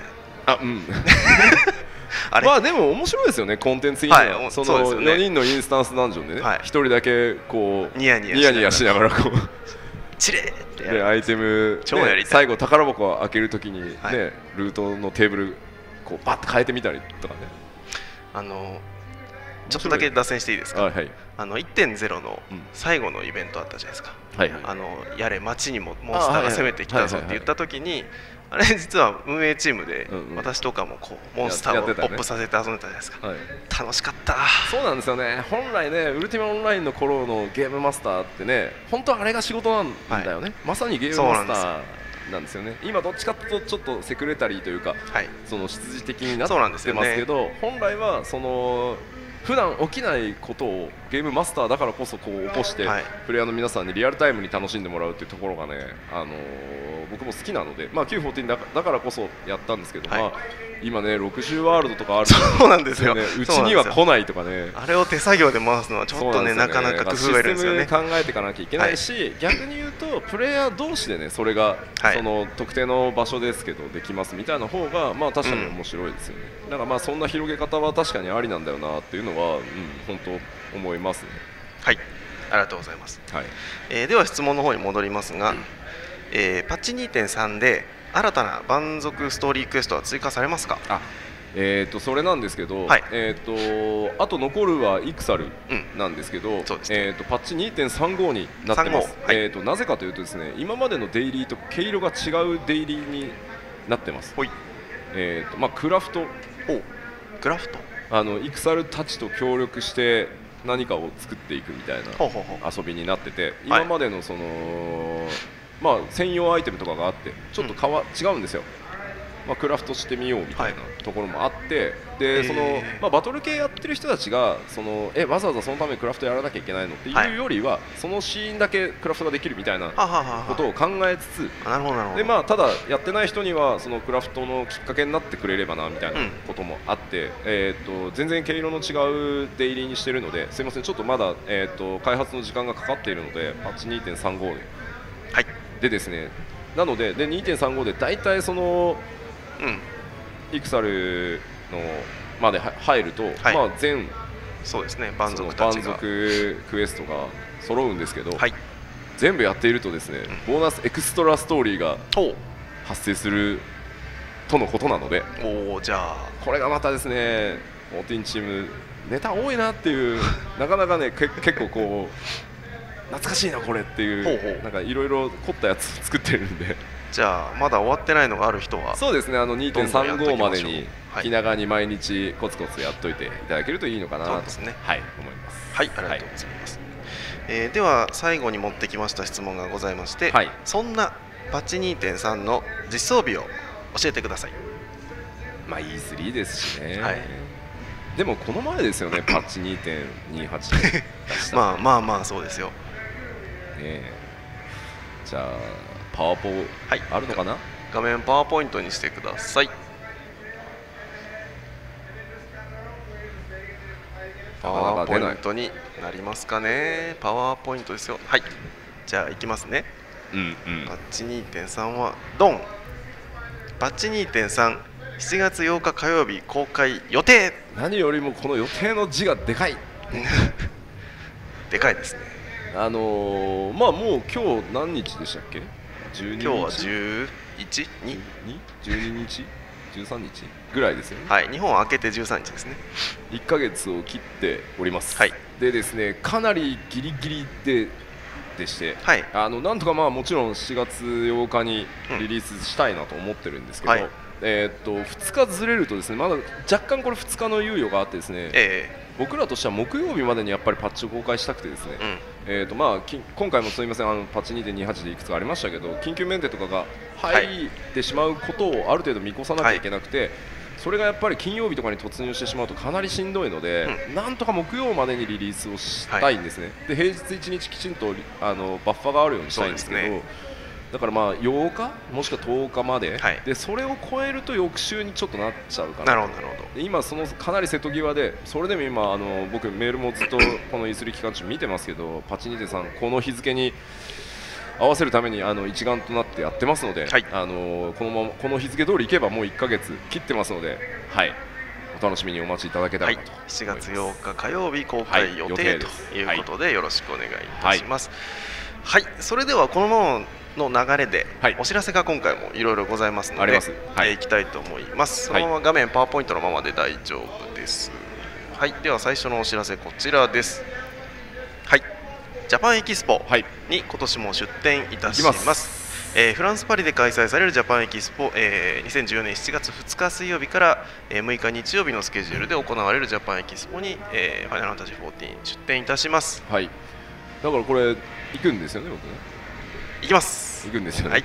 でなんか今までそのバトルチャレンジって日米、独でやってきて、普通でまだやってない。なんとかやりたいなという話をしてたりしますので、フランスの皆さんでぜひそうです、ジャパンエキスポの会場で、そうですね、今 E3 でもやっています、イベントモードのリバヤさんバトルをやっていただいて、多分こちらも勝てばアイビートリバヤさん T シャツを差し上げますということをパリでやりたいと思いますので、ぜひね詳細また追って、ページ出しますのでお待ちください。では次のお知らせです。こちら2.3 が来るとなればあるんでしょうと。パッチノート朗読会を2014年7月7日に放送予定。ちょっとパワポ1枚戻してもらっていいですか。よいしょ。ジャパンエキスポって7月6日までだよね。6日ですね。ちょっと1ページ送って。あで7日にパッチノート朗読会ってフランスからやるの。これは吉田さんの部屋でやりたいですね。帰ってき多分ちょっとまだ飛行機取ってないんで分かんないですけど6日の飛行機に乗ればどうでしょう、月曜には着くんじゃないですかね。なるほど、いや着くのはいいですけど、そもそも週末かけて仕事してきてるわけですよねイベントで。まあまあまあ。でしかもですよ、仮に間に合って読めたとしてもですよ、翌日パッチですよ。だってそうですね。休みはまあないですかね。こんなだからね、ブラックって言われるんですよ。クリーンですよ、超ホワイト。なるほど、驚きの白さ。今言うと思った。ごめんなさい、今途中で言いたくて仕方がなくなりました。いや、なるほど、ということで今回も朗読会の方やろうと思ってますので、よろしく七夕お会いしましょう。そうですね、七夕に。最悪のケースね、誰かね代役を立ててそうです、読んでもらいましょう。なんとかなります。朗読会はやりましょう。なるほど。はい、ということで次のお知らせいきたいと思います。こちら無料ログインキャンペーンをまたやりたいと思っております。ということで、パッチが入ったタイミングが決まり次第こちらもご案内すると思いますが、そうですね、最初の週末は、現在、普通に課金をしてプレイをしていただいている方を優先して、その翌週の週末ぐらいに、今のエオルゼを見に来てくださいといった形で、無料ログインキャンペーンをパッチ 2.1 に引き続き、やろうと思ってますので、ぜひぜひねお声掛けをしていただけたらなと思います。はい、よろしくお願いいたします。それでは次に行きたいと思います。じゃん。公式カタログ本発売ということで、こちらにサンプルがございますので吉田さんに持っていただいて、これねまたですね、前にやったことがありますが、カメラ寄れるのかな。表紙はまたそうですね、表紙はまだ仮なんですけれども、このようなものを作ってあれです、前と同じですが中白いですけど厚みはリアルってやつです。そうですね、厚みはこれぐらいになるそうです。このぐらいのやつで、これは何かというと、装備品とハウジングアイテムのオールカタログ、しかもパッチ 2.3 完全対応。本当さ、よく言いますねこれね。だってしかも発売日がさ、そう7月15日でパッチが7月8日予定です。突っ走ってるとは言ったって、なんか本当にあってずれたらですよ、完全対応した本が先に出てパッチがないみたいな最悪それの可能性もそうですね。だから絶対負けられない戦いがねここにある。でお値段2100円となっておりまして、今回中身どんなもんかというのをちょっとチラ見せさせてくれるということで、こちらご覧ください。強めにパワポの画面をしていただいて、まず装備こんな感じです。いろんな装備品がですね、各クラス各種族で着るとどうなるのかだったり、あとはそのどこが染色されるのか、染色した時に色が変わるのがどの部分かというものが分かったりということなので、あれですね、ミラプリで何か合わせたい時に探していただくのがいいのかな。そのおしゃれを楽しむための本だってね、書籍がすごい出て、だから表紙をね女性誌のねファッション誌の表紙みたいにしたいって。で名前もエオルゼアコレクションなんかしちゃったりなんかして、そうアニー先輩がねエオルゼアコレクションですよってね、ドヤ顔すごかったですね。すごかったですよね。俺が考えた名前がみたいなね。はい、そしてもう1ページございます。家具もうこんな感じ、実際にゲームの中で置いた感じがこんなんでございますというやつのカタログになってますので、そうですね、作ってみるにしても買ってみるにしても、置いたイメージが分かるということで、こちらも重宝すると思います。というものが、7月15日発売予定となっておりますので、ぜひねパッチ 2.3 のお供に、そうですね、していただけたらなと思います。だから 2.3 で実装されるアイテムももう全部載っちゃってるってことですね。そういうことですね。これは負けられません。よろしくお願いいたします。ということで次のお知らせに行きたいと思います。こちらです。ついにファイナルファンタジー14ファンフェスティバル2014ロゴが決まりました。こんなロゴでお送りしたいと思います。でお知らせが何かと言いますと、詳しい場所と日付を今回お知らせしたいと思います。日付の順にですが、まず2014年10月18日土曜日、19日日曜日の2日間、ラスベガスのリオホテル&カジノという、いわゆるラスベガスのカジノホテルですね。ちょっとテンション上がりますね。で、行いたいと思います。そしてその後ロンドンに場所を移動しまして、ロンドンのタバコドッグという、昔なんかタバコの倉庫だった場所らしいんですけれども、なんかすごいこう雰囲気のある場所なんですよね。そこで10月25日の土曜日に行います。そして最後、東京は東京ビッグサイトで、2014年12月20日土曜日、21日日曜日にお送りするんですが、ちょっとね、11月って日本お知らせしてたんですけど、ちょっとですね、年末年始って凄まじくこうイベントが多くてですね、日本、今ね、アイドルグループもたくさんいて、空いてないんですよね。すごくてですね、で1箇所実は11月に抑えができてはいたんですけど、どうしても僕がそのホールの間取りが、一体感がどうしても欲しいから、メッセやビッグサイトでどうしてもって言ったら、大きい箱が欲しいっていうね、ギリギリのギリギリで、なんとその20日と21であればビッグサイトが取れますというのが来たので、もうじゃあぜひそこでやらせてくださいと。でなので若干ね、他のリージョンからは、空いてはしまうんですが、その分ね 3.0 のリリースに近い、ね、日付になっていくということは、ね、総まとめでまた、ね、何か情報あるのかなみたいなことを楽しみにしつつ、お待ちいただけたらと。でこちらティザーサイトの方が近日オープンしますので、そちらで詳しい情報をご覧いただければと思いますので、よろしくお願いします。あとは、今後もいろいろ情報を出していきますが、世界の各イベント、生放送とか中継とか動画でのお知らせも検討してますので、日本じゃなくてもそのラスベガスやロンドンの様子もきっとご覧いただけるに違いないということですので、そちらもご期待ください。ということで次最後のお知らせこちらです。次回のプロデュースされたライブが行われる場所でもあります仙台、フルアクティブタイムイベント in 仙台ですが、7月21日月曜祝日ですねに開催で、会場が決まりました。 TKP ガーデンシティ仙台で200名様ぐらいを招待して行いたいと思います。こちらすでに申し込みの方がウェブの方で始まってますので、東北の方々はね、ぜひお誘い合わせの上申し込んでいただけたらなと思っておりますね。河本ちゃんが、そうですよ。ここはメンバーに聞く河本さんをお迎えしますので、11時代からね、いろいろ物議をってそうですね。生温かくね、皆さん河本ちゃんに聞きたい質問などね、全然多分皆さんが思ってる印象と実は全然違う男なので、その辺も紹介しつつね、河本さんの話は必ず面白いと思います。していきたいので、じゃあ最後カメラに戻してもらってよろしいですかね。ということで駆け足で進んでまいりました、第15回プロデューサーレタイライブはこの辺なんですが、この後あれですよね、こちらシアト吉田さんはシアトの対決が日本時間だと午前6時からございますので、勝ってくださいね。お願いしますよ。のでどうなんでしょうね。だってシアトリズムの宣伝ですよ。で対決するのが狭間 P でしょ。狭間 P です。花を持たせるっていう考え方ってないのかな。全力でいきましょう。なるほど。黙ってたって強いんですから全力でいきましょう。向こうね、そうです、本職ですから。そうですよね。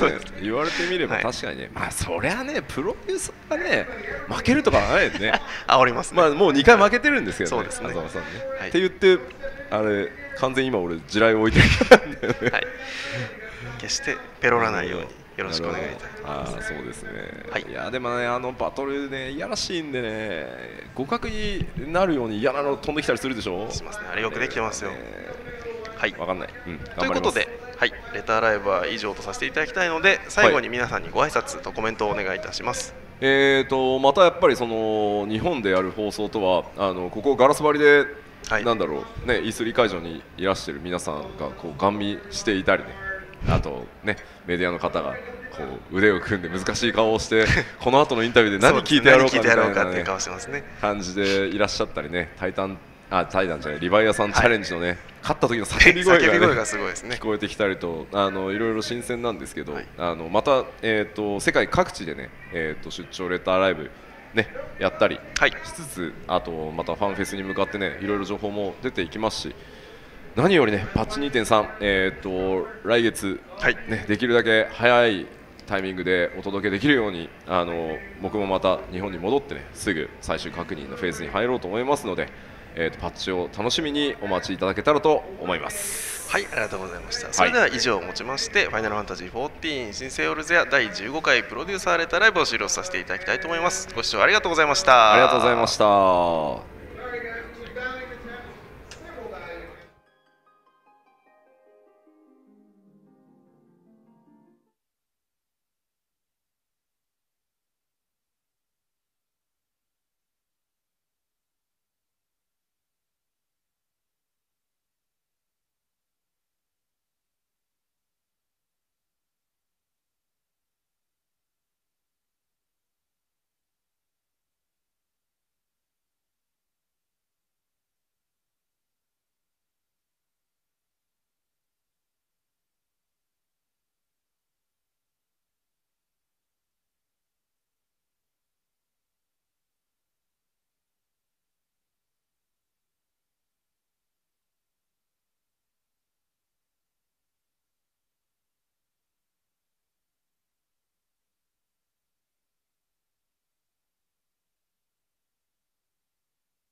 皆さんこんにちは。ナナミーゴスです。はじめまして。どうも。我々はファイナルファンタジー11の公式アレンジバンドとして誕生した、3人組のユニットでございます。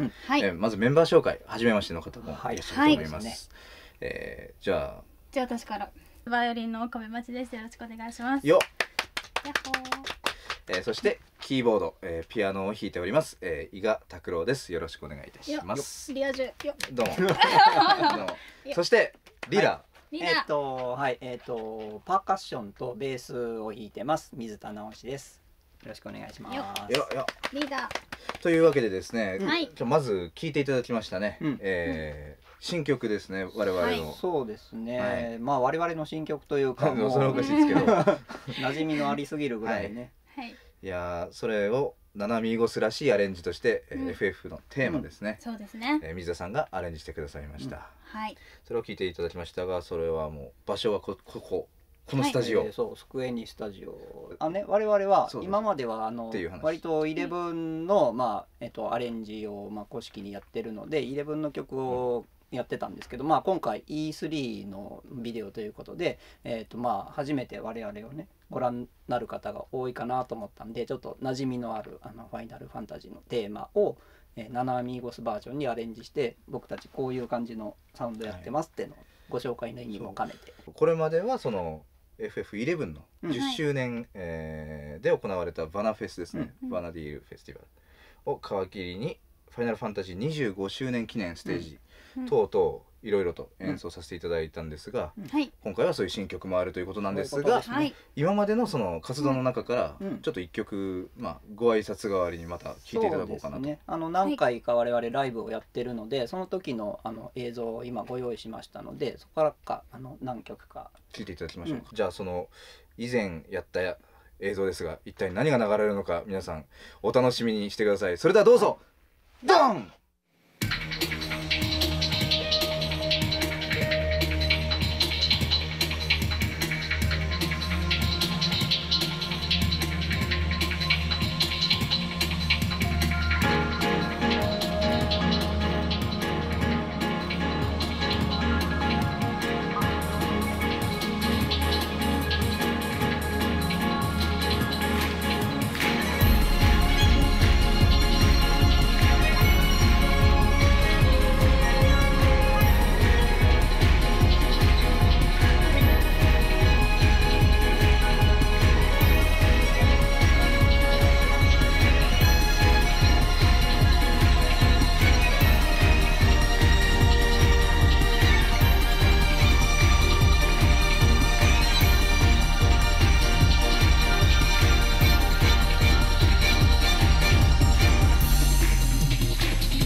りがとうございました。いや、イケイケどんどんな感じでございますけれども、ところでさっきからなんか持ってますね、これ。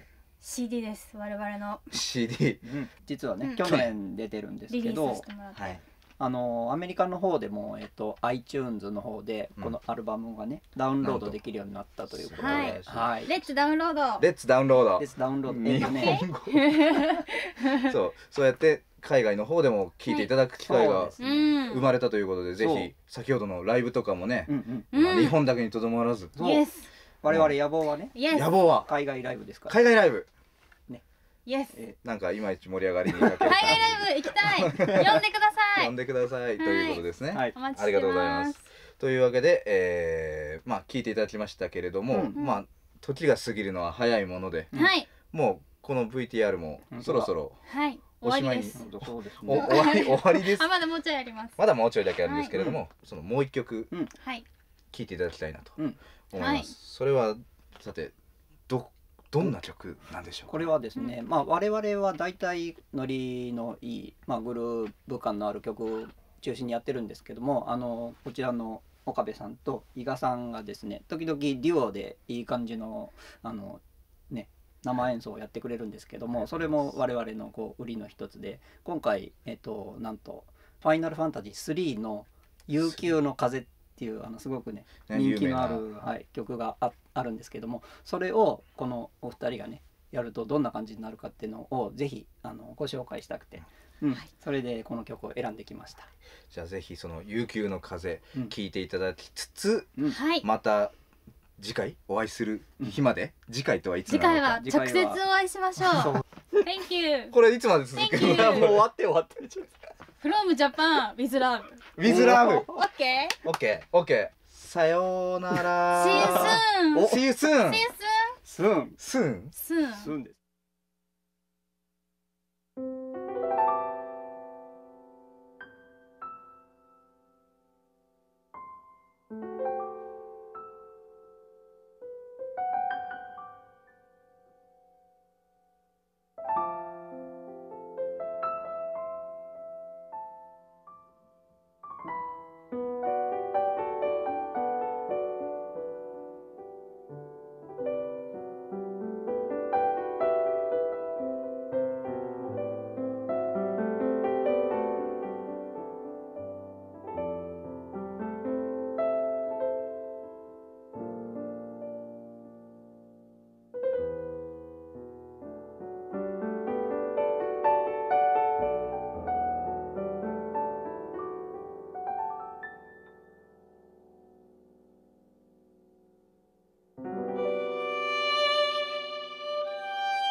Hello everyone and welcome to day 3 of Square Enix Presents and E3.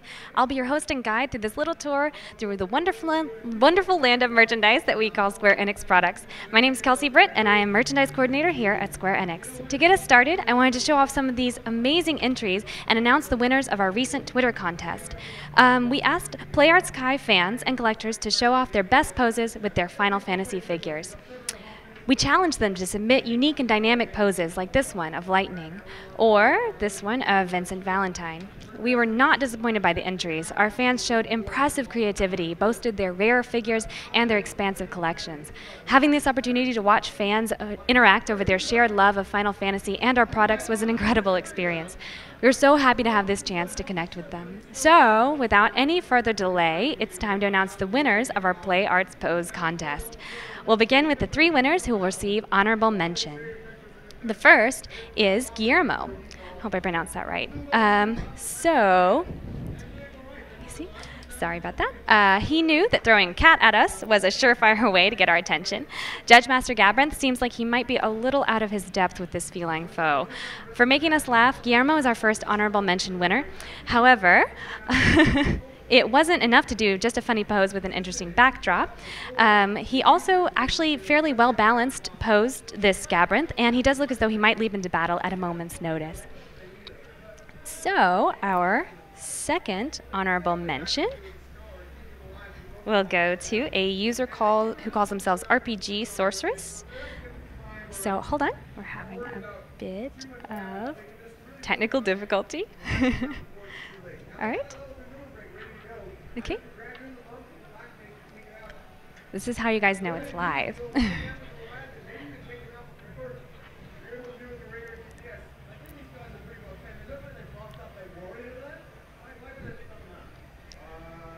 Okay, our second honorable mention winner is RPG Sorceress. So we're going to show you guys these entries in just a minute. Obviously, it was awesome seeing everyone send in their entries. It was really hard to pick who would win because so many people sent in so many amazing poses and had like these really like impressive collections and all of these really unique and rare figures. So it was quite a challenge to pick which one we were going to use.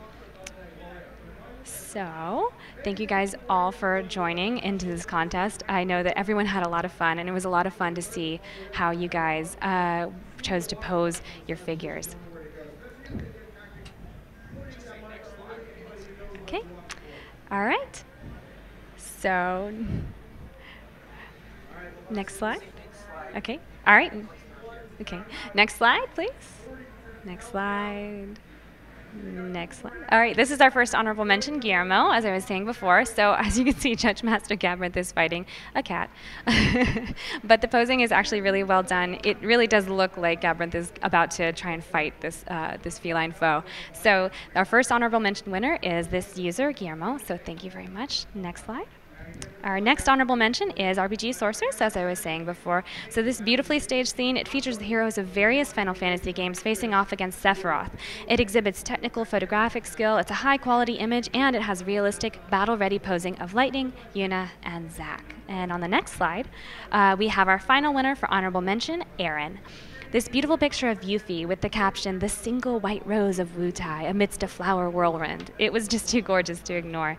Yuffie poses sweetly, holding materia in her hand with bougainvillea blossoms surrounding her. The interplay of the backdrop and the figure was so nice in this figure, we just had to feature it. So on the next slide, you'll see that our honorable mention winners will each receive a Lightning Returns Final Fantasy XIII key ring. This beautiful keychain features the emblem of Lightning that she bears on her armor in Lightning Returns. It's valued at $15.99. And we hope our honorable mention winners will really enjoy this Final Fantasy accessory. So on the next slide, we are going to announce the runners-up to our contest. So our second runner-up is... Next slide, Phoenix. This dynamic pose of Final Fantasy VII Advent Children Vincent is really highlighted by the tilt-shift effect and the creative use of the display stand. Vincent really looks as if he's in the middle of the battle and someone hit pause. Congratulations! And now our first runner-up is a user called Lightson. So no surprise then that the winning pose from this user is of lightning. There were so many great poses in this particular entry, but this one was the best. The battle-ready stance, the realistic balanced posing of the figure, her arm drawn back preparing to attack as she defends herself with her shield, it all adds up to a really dynamic pose and one worthy of second place in this posing contest. So at first glance, it might look like a very simple pose, but it actually shows off some of the fundamentals of great action figure posing. It has realistic body posture, with the weight of the figure sitting in a very natural and balanced way, and she faces her foe directly, her body positioned in kind in such a way that she looks as if she could spring into action. As she draws her sword back, it's natural she would put her other arm forward in a defensive stance. So it may look easy, but this kind of posing is actually very difficult and requires a certain level of artistry and careful consideration. We wanted to be sure that we showed appreciation for excellent posing, in addition to praising the submissions that had great photographic skill, included rare items, or expressed compelling stories. So our second runner-up will get their choice of the following products.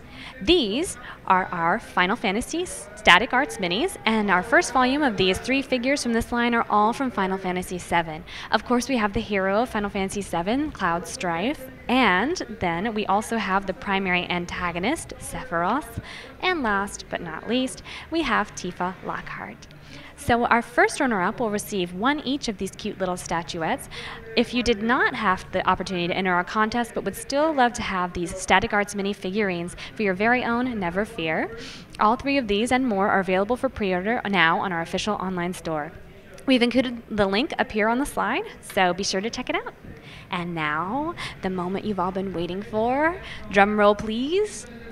No? Okay, so no drumroll effects, sorry. Our winner is Ace Hylian.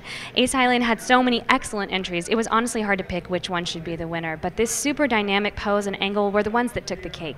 Balanced and battle ready, you can see that Lightning is posed in a super dynamic pose, and she looks like she's just about to spring into battle, and the complementary photographic angle and the use of the backdrop, it all just adds up to our grand prize winner. So, congratulations. In addition to getting a full set of our Final Fantasy Static Arts Minis, Cloud, Sephiroth, and Tifa, you'll also be receiving our Final Fantasy variant Play Arts Kai Dragoon limited color version. This special color variant of our Final Fantasy variant Dragoon has all the gorgeous details and features of the original. With its signature weapons, detailed sculpt, and expertly applied paint, this will be the crown jewel of any Final Fantasy figure collection. Again, if you didn't get a chance to enter a contest, or if your entry was not selected as a winner, but you can't live without getting this limited color version of Dragoon, never fear. You still have a chance to purchase one from our web store. The quantity of this product is extremely limited, so please be sure to place your order early if you want to ensure yours. Heartfelt congratulations to all of our winners, and sincere thanks to everyone who entered our contest. It was so hard to pick our winners because there were so many amazing entries. So please take some time to look through the Play Arts Pose hashtag and take a look for yourself. I think the thing that was most wonderful to see was all the Play Arts Kai collectors connecting with one another over their love of their figures. It's a pleasure to see your entries as well as your enthusiasm and your love of our products. Thank you. So we have some exciting news to share with you guys about one of our biggest events of the year, San Diego Comic-Con 2014. Our Comic-Con exclusive this year will be a metallic version of Batman as he appears in Batman Arkham Origins. The figure will of course be available at our Comic-Con booth number 3829, but a limited quantity will also be available for pre-order at the address listed on the screen here. With a suggested retail of $99.99 and standing about 12 inches tall, this figure is gorgeously sculpted and detailed as you can see here. We'll get a closer look at him as we go through our E3 display tour at the booth, and he also includes interchangeable hands, accessories like his grappling hook, and a display stand will be included as well, of course. Only 1,000 pieces of this color variant of Batman will be produced, and only a very small portion of those pieces will be available for pre-order at the listed address, so be sure to secure yours today. And speaking of exciting items available for pre-order, these super cute and completely unique sculptures, our Static Arts Minis, are available for pre-order on our official online store right now. If you're watching this, you're probably already familiar with our line of DC variant Play Arts Kai, but just to catch you up in case you aren't, our Japanese designers put their own special spin on the classic DC comic characters like Batman, Wonder Woman, Superman, and more. These designs were then crafted into fully sculpted, painted, and articulated Play Arts Kai action figures. We've gotten gotten such a great response from fans, and frankly, we've had so much fun with this line of figures that we're now shrinking things down to a miniature scale. The original design of these super deformed characters is our original DC variant design, but now they're super cute statuettes. These little guys and gal stand at 6 inch tall, and each one retails for $49.99. They're solid PVC, and though they be tiny, they're also as highly detailed in their sculpting and paint application as any of our Play Arts Kai action figures. The first wave includes the so-called Big Three of DC, Batman, Superman, and Wonder Woman, so they are a must-have for any collector of DC merchandise. And if you're a fan of the prizes we gave out to our contest winners, but have a soft spot in your heart for Squall Leonard, never fear, because there are 3 more figurines in our Final Fantasy Static Arts minis, including the Gunblade wielder himself. Those are also available for pre-order at our official online web store for $29.99, and they are currently slated to be out in late November to early December. That's my attempt to do a chocobo noise. And he also takes super cute form here as a Static Arts mini. Like Squall, he's available in late fall to early winter for $29.99. And I really love the paint detailing on this particular figure. And last is Kubo, the Moogle. He's reminiscent of the Moogle from Theaterism with his big red pom-pom, his pink nose, and purple wings. And so I think all 3 of these Static Arts mini are carefully designed to balance their weight and stand without assistance. So they'll be a great addition to any display case or desk of a Final Fantasy fan. And now, for some of our most popular items, the silver jewelry, such as Lightning Returns and Final Fantasy XIII Sarah engagement pendants shown here, are available for purchase at our official online e-store. We do our best to keep these items stocked, but with the popularity of them, they do frequently run out. If you can't live without them, and these and other gorgeous pieces of silver jewelry, please be sure to check back at our e-store often. We have these and other silver items displayed here at E3, as you will see shortly in our tour of our display here at the show, including this gorgeous snow pendant from Final Fantasy XIII, the Cloud pendant modeled off of Cloud Strife's wrist cuff in Final Fantasy VII, or if you're a Gully Wings fan, then this Final Fantasy X-2 Yuna necklace is definitely for you. Lightning fans will immediately recognize her signature pendant from Final Fantasy XIII, and some of our newest additions are this Cactar and Crystal Chocobo pendant. Though they may not be in stock right now, they will be restocked eventually, so please keep checking back. And we will be sure to inform you when they are back in stock or available for pre-order on our Twitter. North American fans, be sure to follow us at Square Enix _MD_NA, QEX_MD_NA, and we can give you the latest updates from our corner of the world. For all the cutting edge news from our studios, be sure to follow our Director of Merchandise in our Tokyo headquarters at Hidemi_mad_en. This account is the official English account of our Director of Merchandise. So you can see even more from him at his Facebook address listed on the screen. And I'm sure you've seen the address to our official e-store plenty by now, but just in case, be sure to check out our merchandise and merchandise pre-order pages. The addresses are listed here on the screen. Okay, enough sitting and talking. Now it's time for me to step out of the broadcast booth and give you a tour of our display at E3. We definitely have some exciting prototypes to show you, so follow me and I will give you the full download shortly. In the meantime, we'll show you a brief segment we filmed at Respawn and EA's booth showing off our Titanfall Play Arts Kai Atlas figure. See you soon!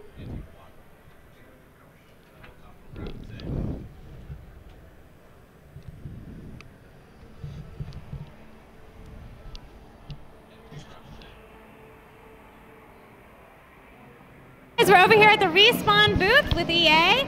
We're going to show off our Atlas Titanfall Play Arts Kai action figure. So this is still the prototype. It's one of our most complex and detailed action figures ever. It's a return to mechs for us, which is really exciting. If you're a fan and a collector of the Play Arts Kai line, you'll know that it's been a while since we've done an amazing mechanoid figure like this.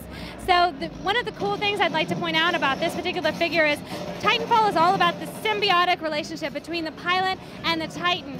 So to really express that, we have an effect piece here in the shape of a Titan pilot riding on the back of this Atlas Titan. And this guy is not posable, but he is, there to sort of symbolize how important it is that the Titan and the pilot are in sync with each other. So this figure has an articulated hatch opening, which is a really amazing feature.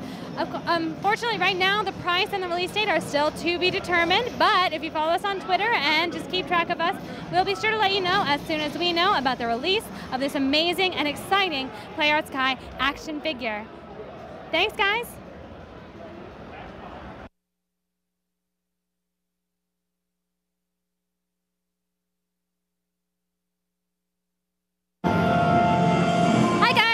Welcome to our merchandise display here at E3 2014. I am so excited to show you everything that we have here today. We have some exciting prototypes as well as some things that you can pre-order or order today. So let's not dilly-dally, let's get started, and we will start with, excuse me sir, no worries, with our San Diego Comic-Con exclusive for 2014. This is Batman as he appears in Arkham Origins, the latest entry in the hugely successful Batman Arkham video game series.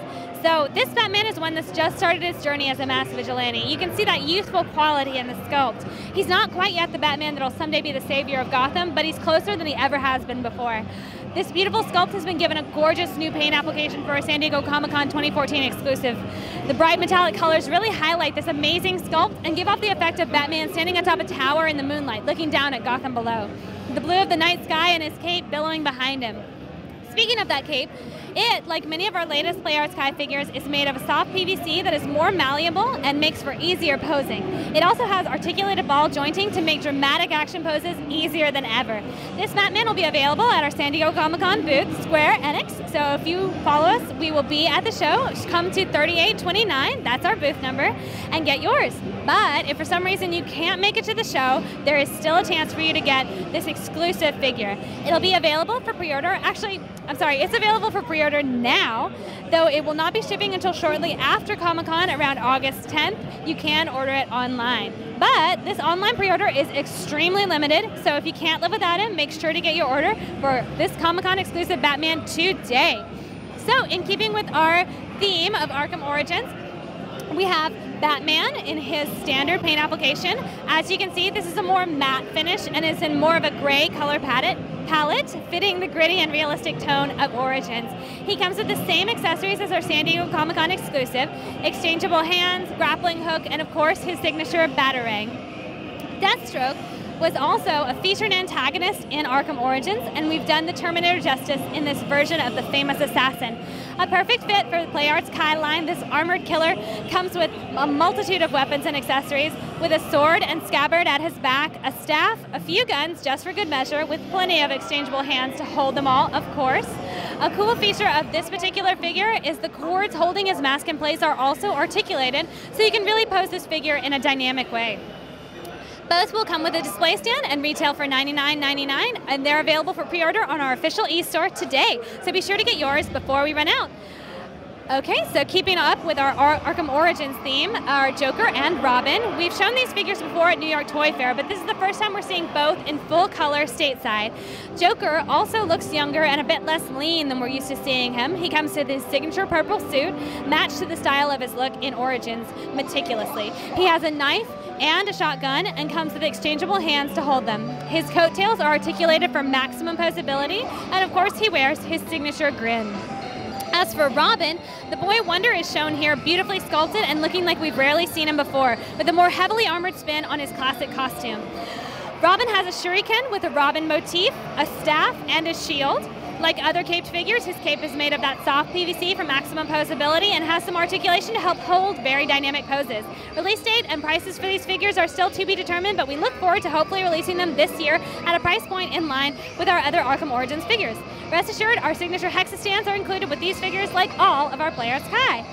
So, moving along, our long and successful relationship with Konami and Kojima Studios takes form once more in this Metal Gear Solid 5 Ground Zero's version of Big Boss Snake. The figure shown here is an actual retail sample, which gives you an idea of the kind of quality of the final product. The figure comes with alternate hands, an alternate head, a rifle, a handgun, and a knife. This figure is one of the first to show off some of the new Play Arts technology with soft, malleable PVC in the jointed chest area and boasts a wide range of posability. He's available for purchase now on our official e-store and retails for $99.99. This day's display stand is included, of course.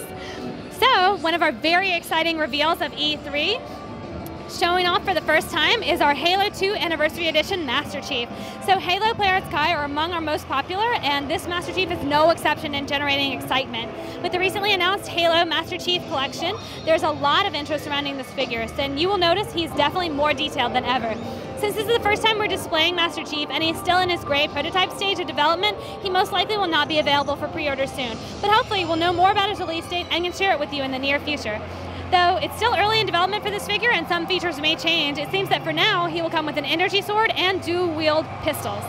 This retail for this figure is, of course, still to be determined. And from our very own Final Fantasy X HD Remaster, we have Tidus and Yuna shown off here. These figures, like the Metal Gear Ground Zero Snake, are final product retail samples. They've changed very little from their prototype stage. Both are shown in greater detail than ever, with new sculpting and paint application. Yuna comes with her summoner staff, exchangeable hands, and an exchangeable faceplate to recreate memorable scenes from Final Fantasy X. Tidus comes with his signature sword, Brotherhood, as well as exchangeable hands, a Blitzball, of course, and an exchangeable faceplate with closed eyes like Yuna. These two really belong together, so it's my personal recommendation that you get both. They retail for $79.99 each, and they're available on our web store for order now.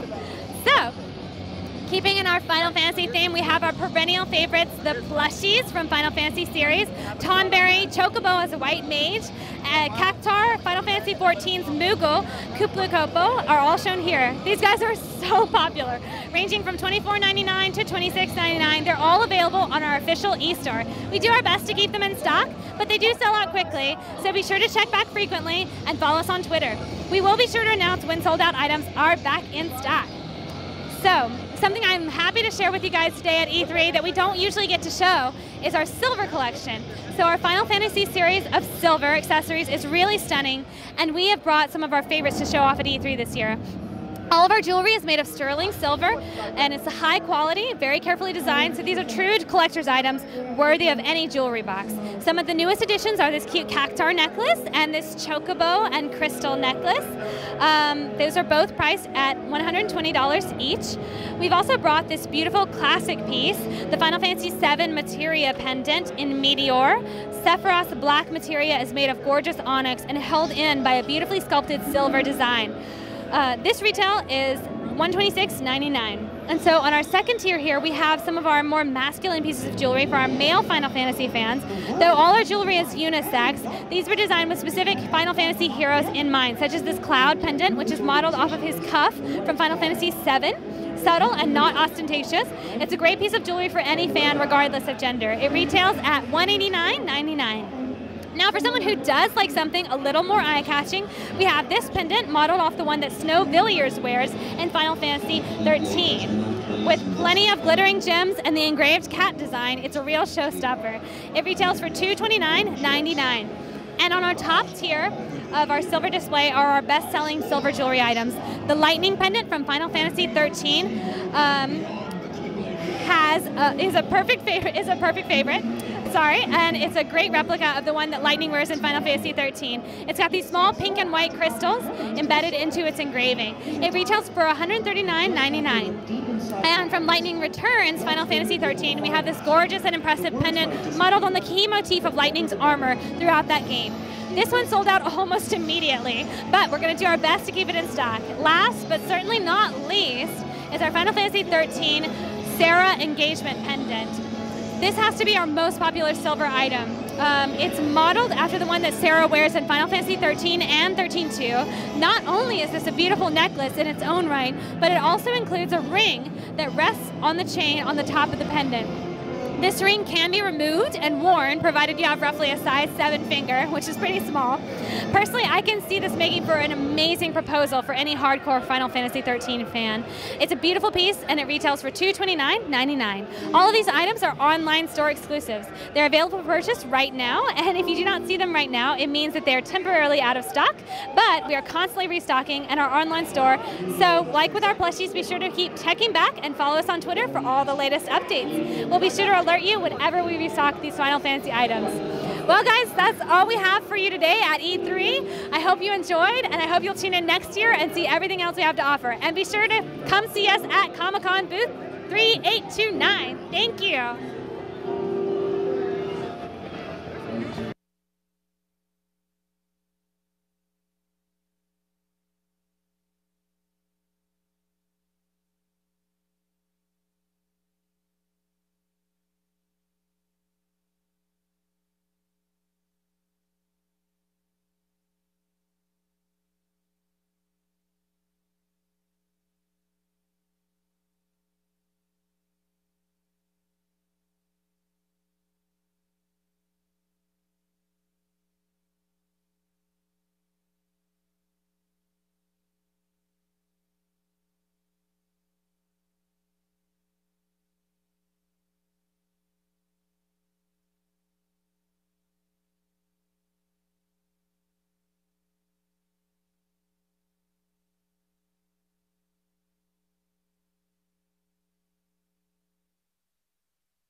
Hi guys, this is Amelia, and have you subscribed yet to Square Enix Presents? Because if you haven't yet, you should go ahead and click that red subscribe button.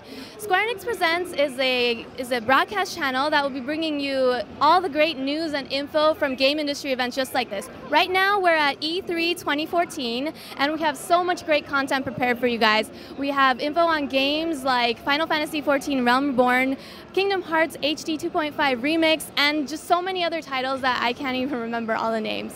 We have interviews with developers and producers, behind the scenes footage, and tons of gameplay demos that you've never seen before. A bunch of news we'll be covering as new announcements come out. We'll be bringing you all that info at Square Enix Presents. So subscribe, also post all of your comments. We love to hear what you have to say, and listen in so that you don't miss out on any of the news that we are presenting to you. Finally, share with your friends. Please share with your friends that Square Enix Presents is here. We have so much great content prepared for you guys, and we don't want you to miss out on any of it. And right now, we have another great segment prepared for you guys, so let's go ahead and get into that. Thanks.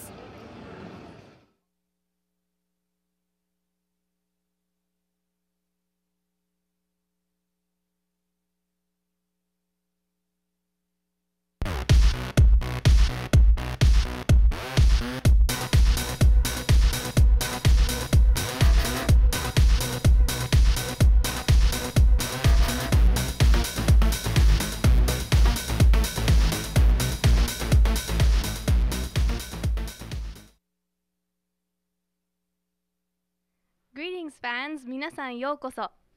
Next is a special program featuring Yoko Shimomura, best known as the composer of Kingdom Hearts. All the footage was shot and compiled just for Square Enix Presents in commemoration of Kingdom Hearts HD 2.5 Remix. So get your keyblades out and get ready to have the door to your musical heart unlocked. Don't miss this completely exclusive program. Kingdom Hearts シリーズのコンポーザー下村陽子さんが SEP のために取り下ろしてくださった特別番組です。どうぞご覧ください。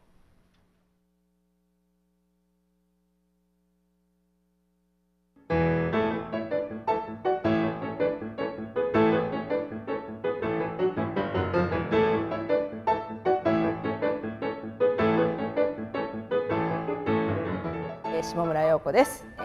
こんにちは。はい、キングダムハーツなどなどの作曲をしています。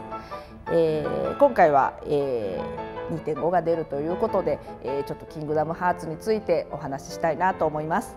私も長く、それなりに長く、ゲーム音楽を作ってるんですけれども、なかなかそのシリーズ作品で連続してやるっていうタイトルに当たることがなくて、本当にキングダムハーツは初めてなんていうんですか、シリーズとして担当させていただいて、それで今もまだ継続して、思い入れのあるタイトルになりました。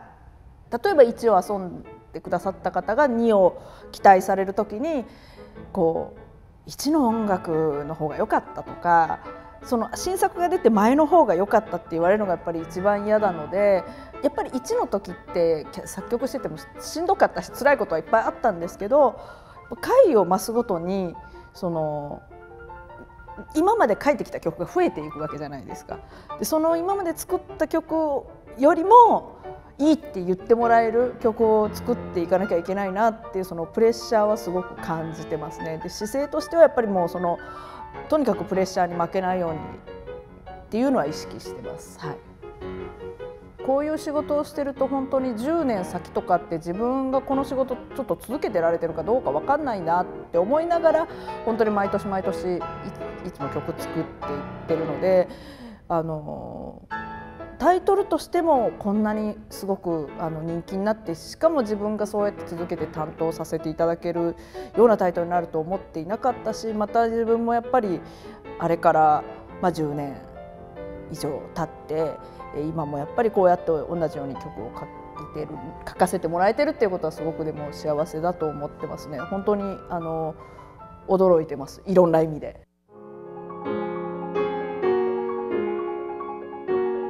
ちょうど開発してた頃は、タウンバトルっていう、仮タイトルがついてて、トラバースタウンの、バトル曲として書かせていただきました。1の時ですね、初代で。でこの時はすごく明るくて力強くて楽しくてやる気が出るようなバトル曲を作りたいっていうのでパッと思いついたのがこの曲のフレーズだったんですね。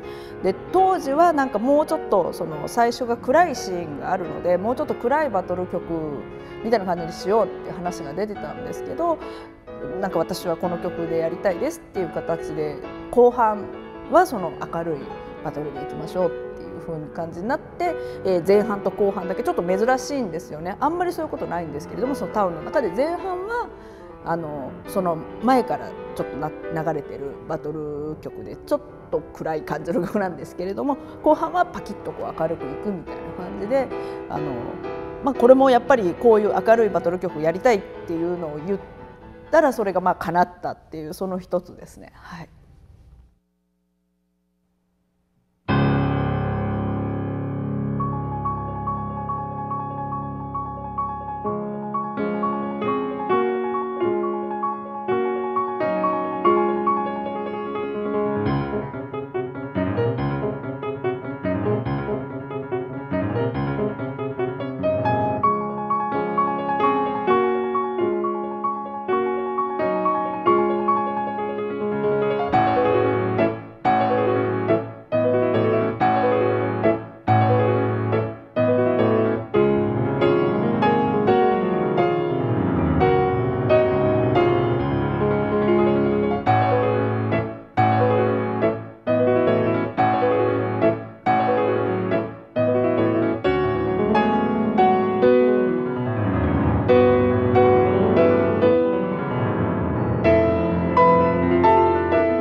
私何度か話したことがあるんですけど、ものすごい飽き性ですごく熱しやすく冷めやすいので、何かやっても長続きすることってあんまないんですよ。でもすごくこう夢中になって音楽だけでもいろんなやっぱ楽器をやりたくて結構あれやこれや手を出して、で最終的に続いたのがピアノだけだったんですけれども、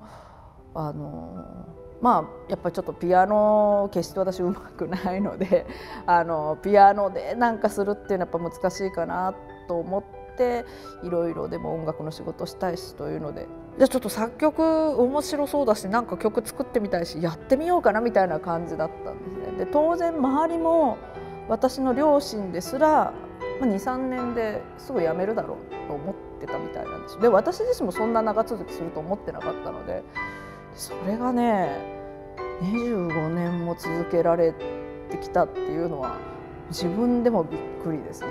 でもね、続けられたっていうのはでも自分の力だけじゃやっぱりなくて、本当に協力してくださる皆さんとか支えてくださる皆さん、助けてくださる皆さんとか本当にあってのことで、やっぱりファンの方のお声がすごく嬉しくて、結構へこんだりした時にファンの方から直接いただいたお声とかを思い出してすごい奮い立たせて、でそういう積み重ねで25年来れたんだなと思ってます。やっぱり書きたい曲がある限りは続けたいと思いますし、聴いてくださる誰かがやっぱり聴きたいって思ってくださってるうちはやっぱり頑張りたいなと思ってます。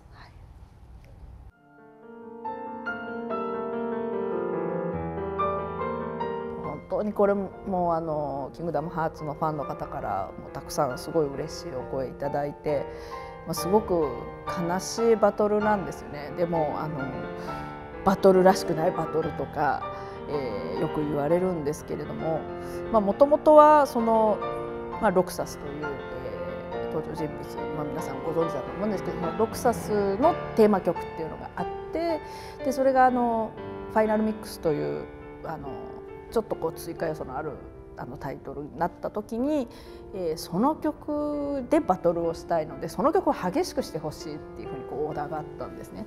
で激しくしてほしいっていうともともとの曲が結構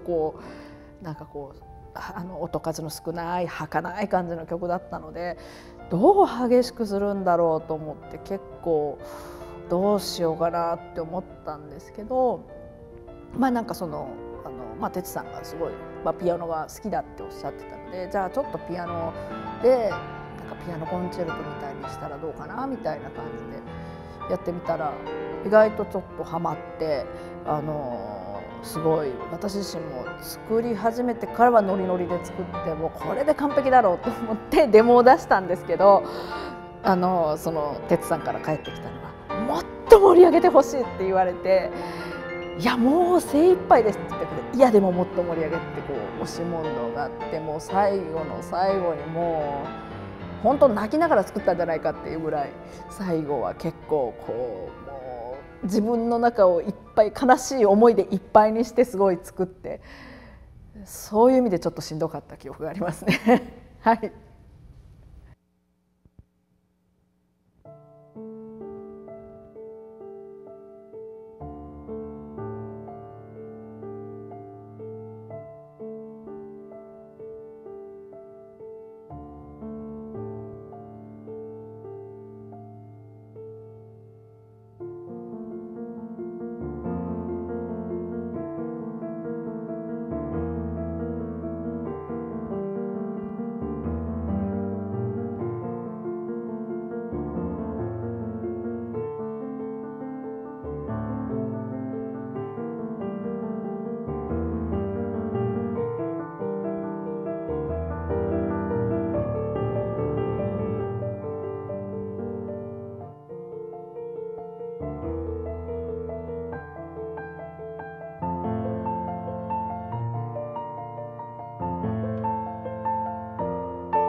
はい、では、改めまして、今の、ジャズ・ア・プロミス、先ほどのハンドインハンド演奏してくださったピアニスト中山博之さんです。ありがとうございます。はい、どうだった弾いて？やっぱりあの曲はもう何回か、演奏させていただいてるんですけれども、やっぱりこう弾き手がこうその世界観に入り込めるメロディーというか、やっぱりこうそのなんていうの、盛り上げるっていうバトルで盛り上げるっていう感じで、ピアノ1台なんですけども、そのピアノ1台でもオーケストラのようなこう盛り上がりとか、でもその無理しなくても曲がそういう風になってるということで、その気持ちがすごくこう入り込めて、で本当に演奏回数多いんですけども、なんか弾くたびにまた新たなこう発見っていうのもあって、すごく今回の演奏も気持ちが入って演奏できたと思います。もう何年になりますかね。何年だろう。ですかね。なんかね、そうオーディション。そうなんですよ。オーディションだった。オーディションで受かったんですよ。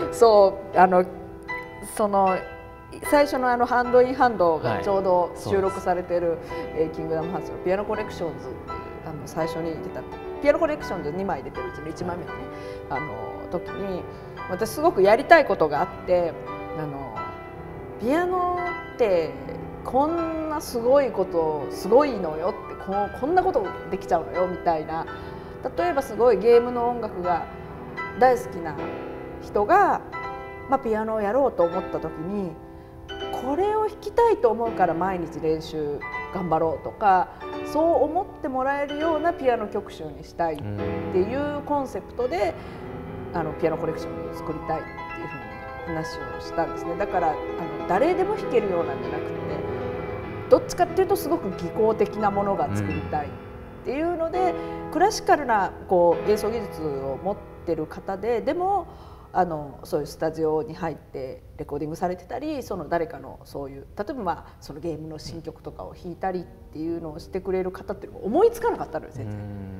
でそしたらオーディションやりましょうかっていう話になってオーディションに現れたのがね、あの時ね、中山さんでしたね。はい。今だから言えるんですけど、何オーディション絶対僕やりたか絶対これ弾きたかったんですよ。もう絶対これなんとか取りたかったんですね。受かりたかったんです。でもそのオーディションの1週間前ぐらいまでずっと海外に行ってたんですよ。また？で全然ピアノ練習してなくて。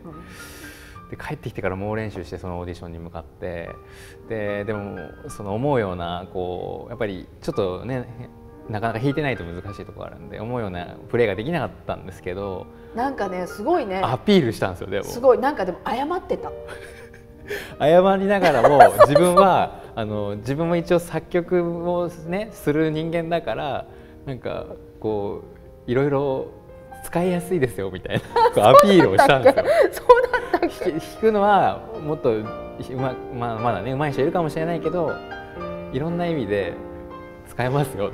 本当に私なんかねすごい謝っててなんか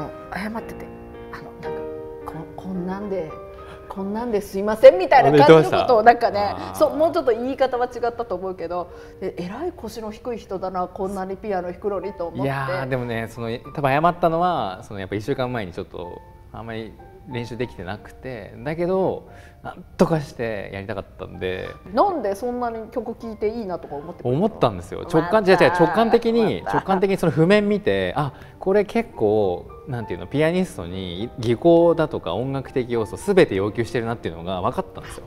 本当に。だからちょっとこれちょっと自分のまだその当時全然自分もこういう仕事させていただけてなかったし。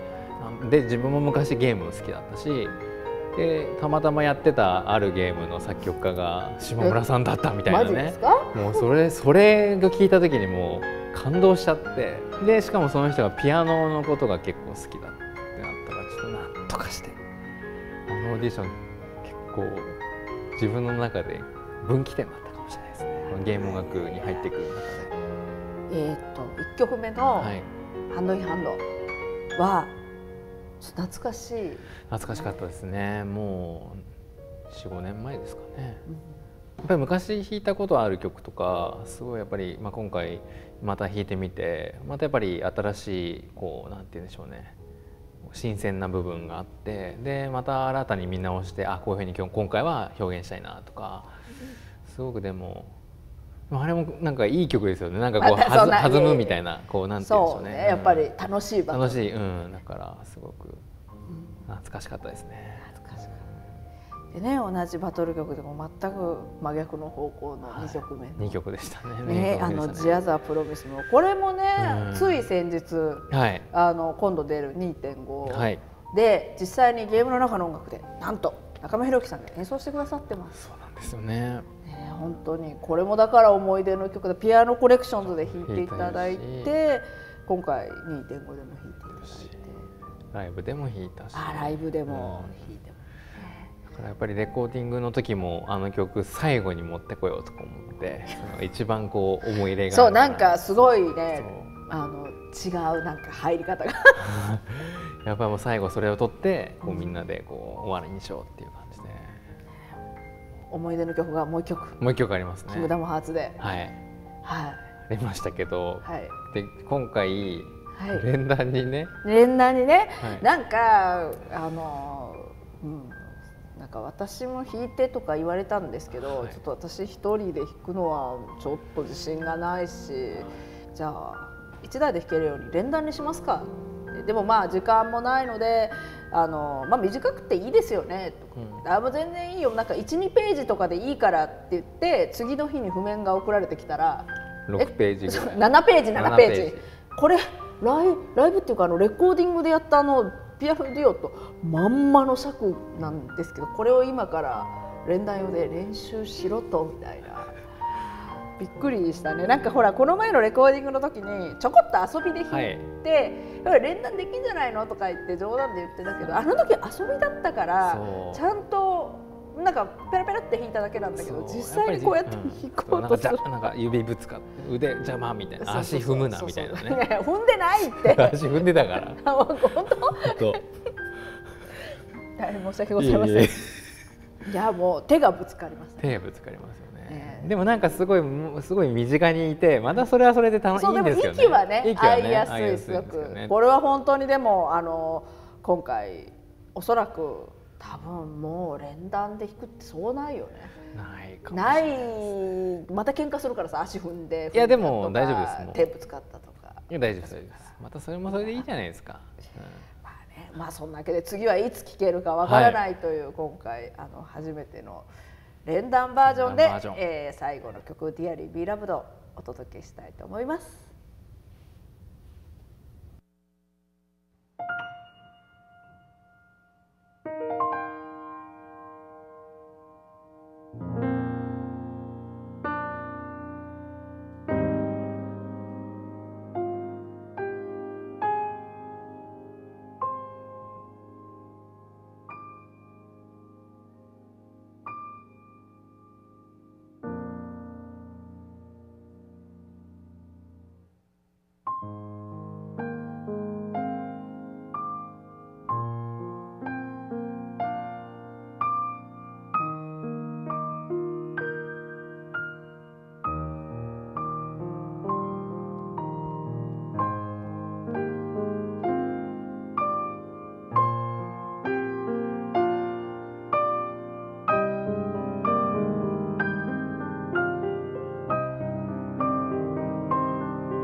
本当たくさん演奏していただいてありがとうございました。なんか久しぶりにこんななんかね、久しぶりっていうかこういうなんかホールでじっくりなんか自分で曲を、ね、たっぷり演奏を聴かせていただいて楽しかったです。ありがとうございました。見てくださるファンの方も喜んでいただけると嬉しいなと思ってます。はい、実はまた下村さんの前でピアノ演奏することができてすごく幸せでした。またご一緒できたらいいなと、また一緒にピアノ弾きましょう。はい、頑張ってまた曲も作っていきたいと思うので、応援していただけると嬉しいです。どうも見ていただいてありがとうございました。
Hi everyone, we are here at E3 2014 and this is Square Enix Presents. I'm Amelia and I want to tell you all about Square Enix Presents so that you at home don't miss out on anything that we have going on here. So Square Enix Presents is a broadcast channel that is going to be bringing you all the live coverage from game industry events like these so you don't miss out on any of the news coming out about the games that you love. Here's what we'd like you to do. We'd like you to click that red subscribe button so that you don't miss out on any of the info we're giving out here. And then also we'd like you to post your comments. We want to hear what you have to say, so join in on that discussion. And we'd also like you to listen up, of course, to all of our programs so that you don't miss out on any of the news. Finally, we would love, love, love for you to share that we are here. We're Square Enix Presents. We're giving out all this info. We have all these great programs prepared for you, and we are actually about to get right into another segment right now. So we hope you enjoy. Thanks.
Forgive my impertinence, my lord, but these orders, I am uncertain as to what end they serve.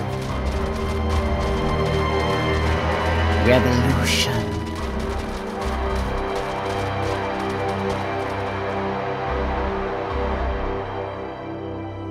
There once were dauntless adventurers who fought in the name of Eorzea. How soon history forgets.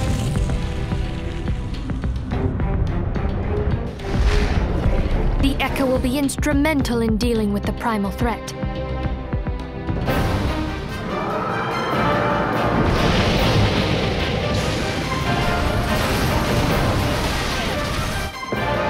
Insolent mortal! I shall make you suffer!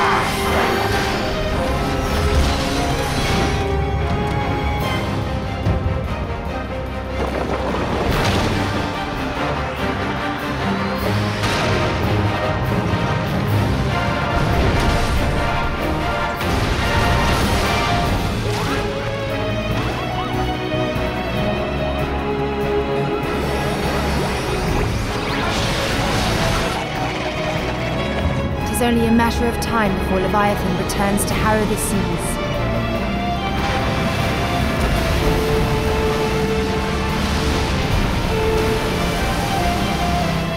The Lord of Levin himself.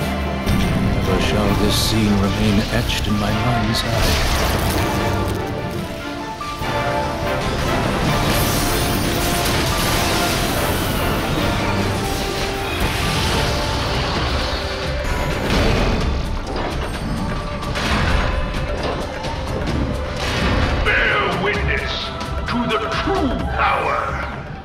Ultimo weapon! To the very pinnacle of the heavens, the world shall tremble! Unleash Ultima!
援護を開始する。支援する。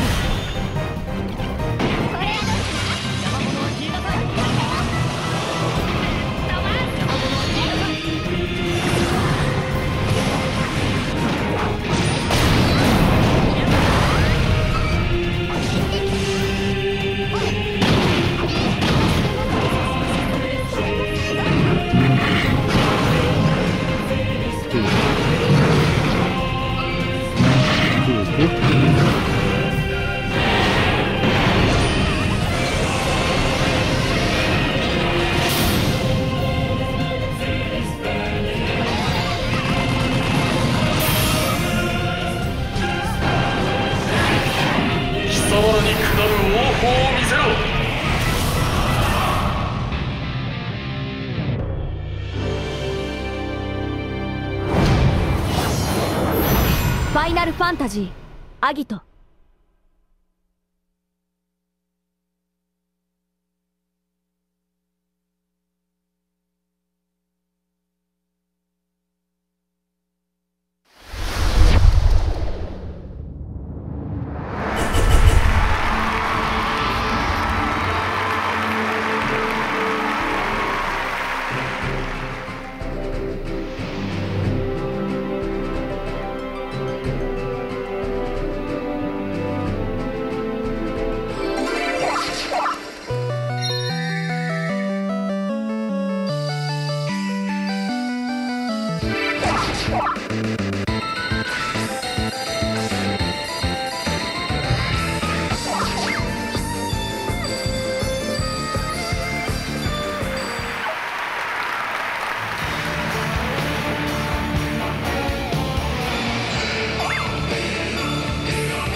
forget. Wherever you go, I'm always with you.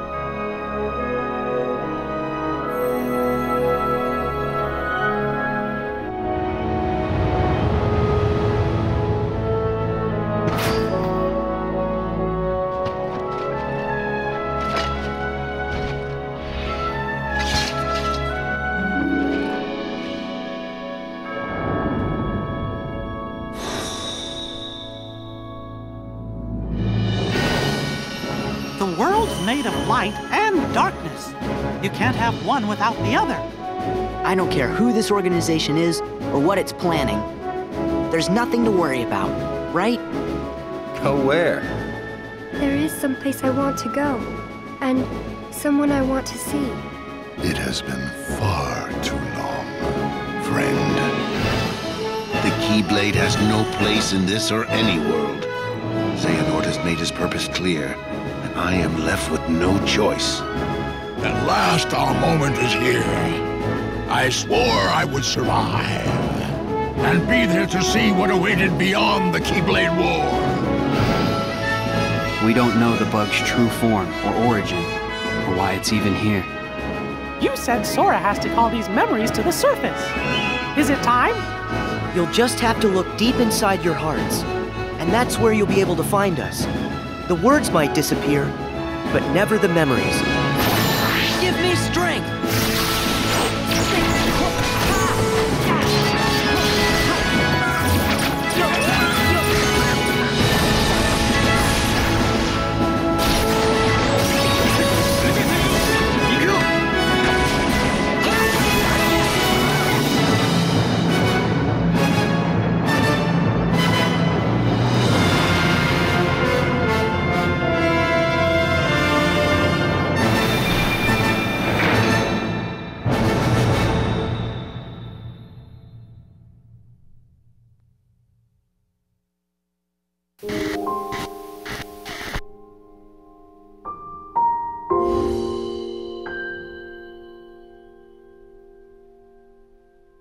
キーブレード戦争って知ってる？大昔、キーブレード使いたちが光を奪い合ったってやつ。マスターから何度も聞いたさ。じゃあ、ロストマスターって聞いたことある？初耳だな。どこで聞いたんだよ。かの地で光は闇に敗北する。本当は知ってるんだろ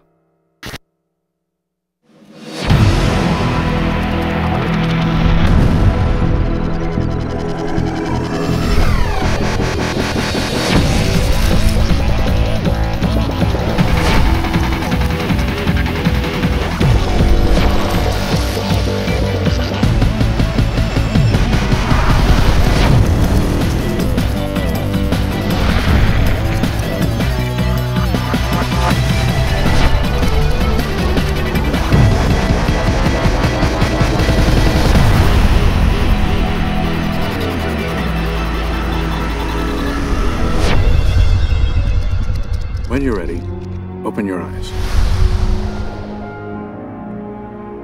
I think we're making progress in these sessions. You say the flashbacks have stopped. This is excellent improvement. But I'm concerned that you're still shutting yourself away at home. It's important to gradually take steps into the outside world.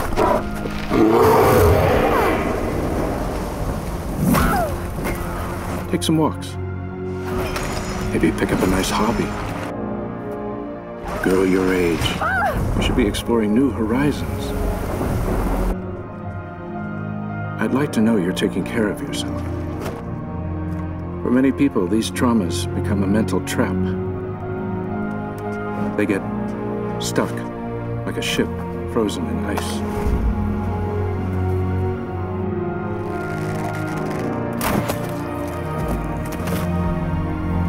There's another type of person. You know what happens to them?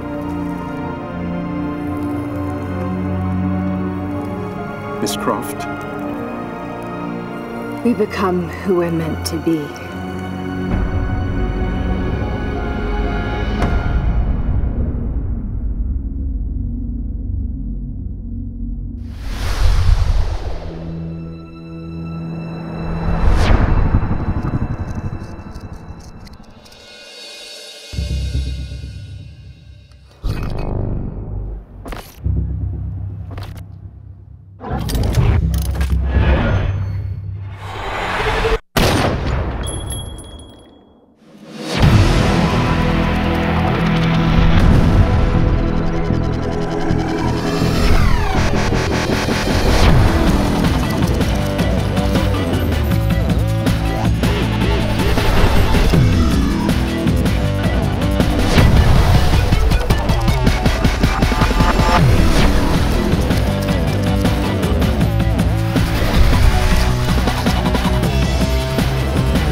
A serial killer is terrorizing the normally sleepy streets of Salem, leaving no clues and no link between his victims. The latest murder, a veteran SPD police detective. This crude drawing of a bell has been left at the scene of several murders. Leading police to refer to the murderer as the Bell Killer.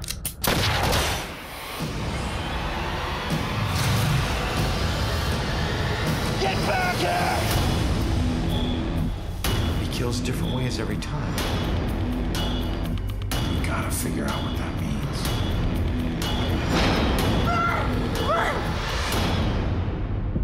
Whoever he wants dead is lucky to still be alive. This guy is sadistic. Stop doing this to me!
My mother told me I'd grow up to be a good man. Artyom, she said, my light. And I believed her. When I spared a life, I believed her. And then when I killed, I believed her. It was a lie.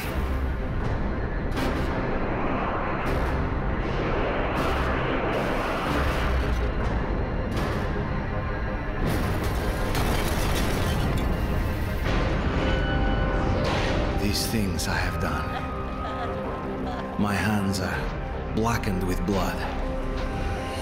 My soul is damned to purgatory.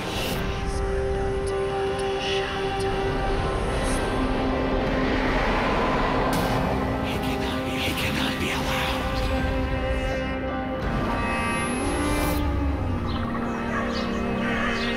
If I could have my time again, I would. And then maybe I could become a good man.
feet.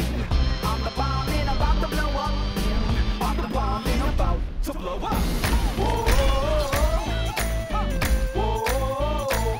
Okay, come on everybody, won't you clap your hands? White folks, do it on time if you can. Sounds good, now here's the plan. Let's all sing together like we in the same band. I'm the bomb and about to blow up.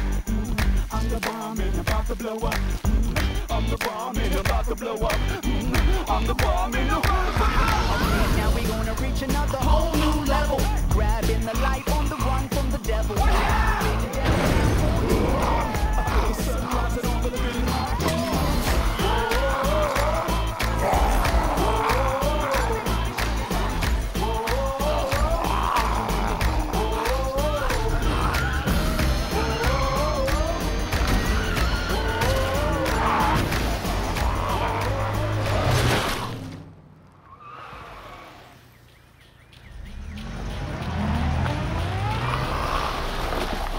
Hold on!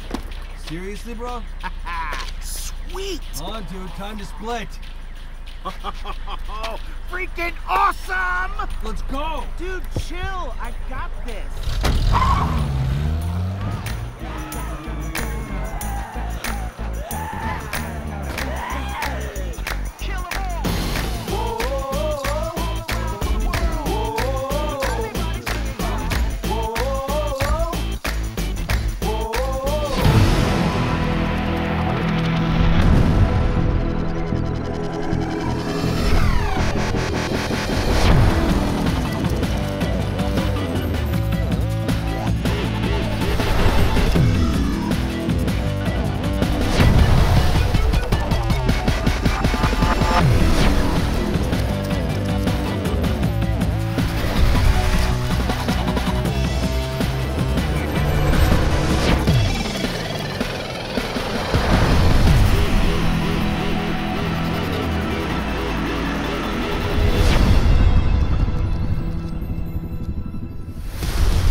Hey, if you wouldn't mind stepping into the SCP booth as soon as you can, that'd be great.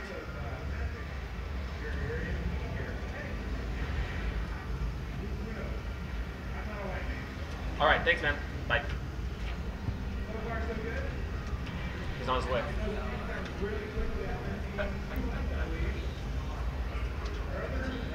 No, I know, yeah, we'll switch. So, what are we doing with the headphone situation like? Well, soon, this is going to be, so you're going to be hearing what's going out. So the translator, each person's comments, and then the music through this thing. Oh, all of it? All of it? Right. Yeah. Okay. So then... But I don't know if this is already set up. They're working on it. Hello, hello? Testing? Yes, it's on. Oh man, I hate hearing myself. I hate hearing myself. Yeah, it's like up on the task thing, I'm like, awkward. Devin and Matt and Robert make it easy. What's that? Devin, Matt, and Robert make it. Right, so now we get easy on it. They're just stumbling over words. No. So, swap the wild back to What's my volume? My volume at this... Okay, so I'm talking fairly normally right now. I'm also going to talk fairly normally right now, and it sounds super freaking loud through the headphones. So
you guys Matt are going to do some commentary, or what's the flow of like? What's that? What's the flow for when Yoshida-san comes in? Okay, so once Yoshida-san comes in, but you'll be doing stuff before, right? And then will someone go outside to call them in, or will they just be waiting? Basically, Matt comes out.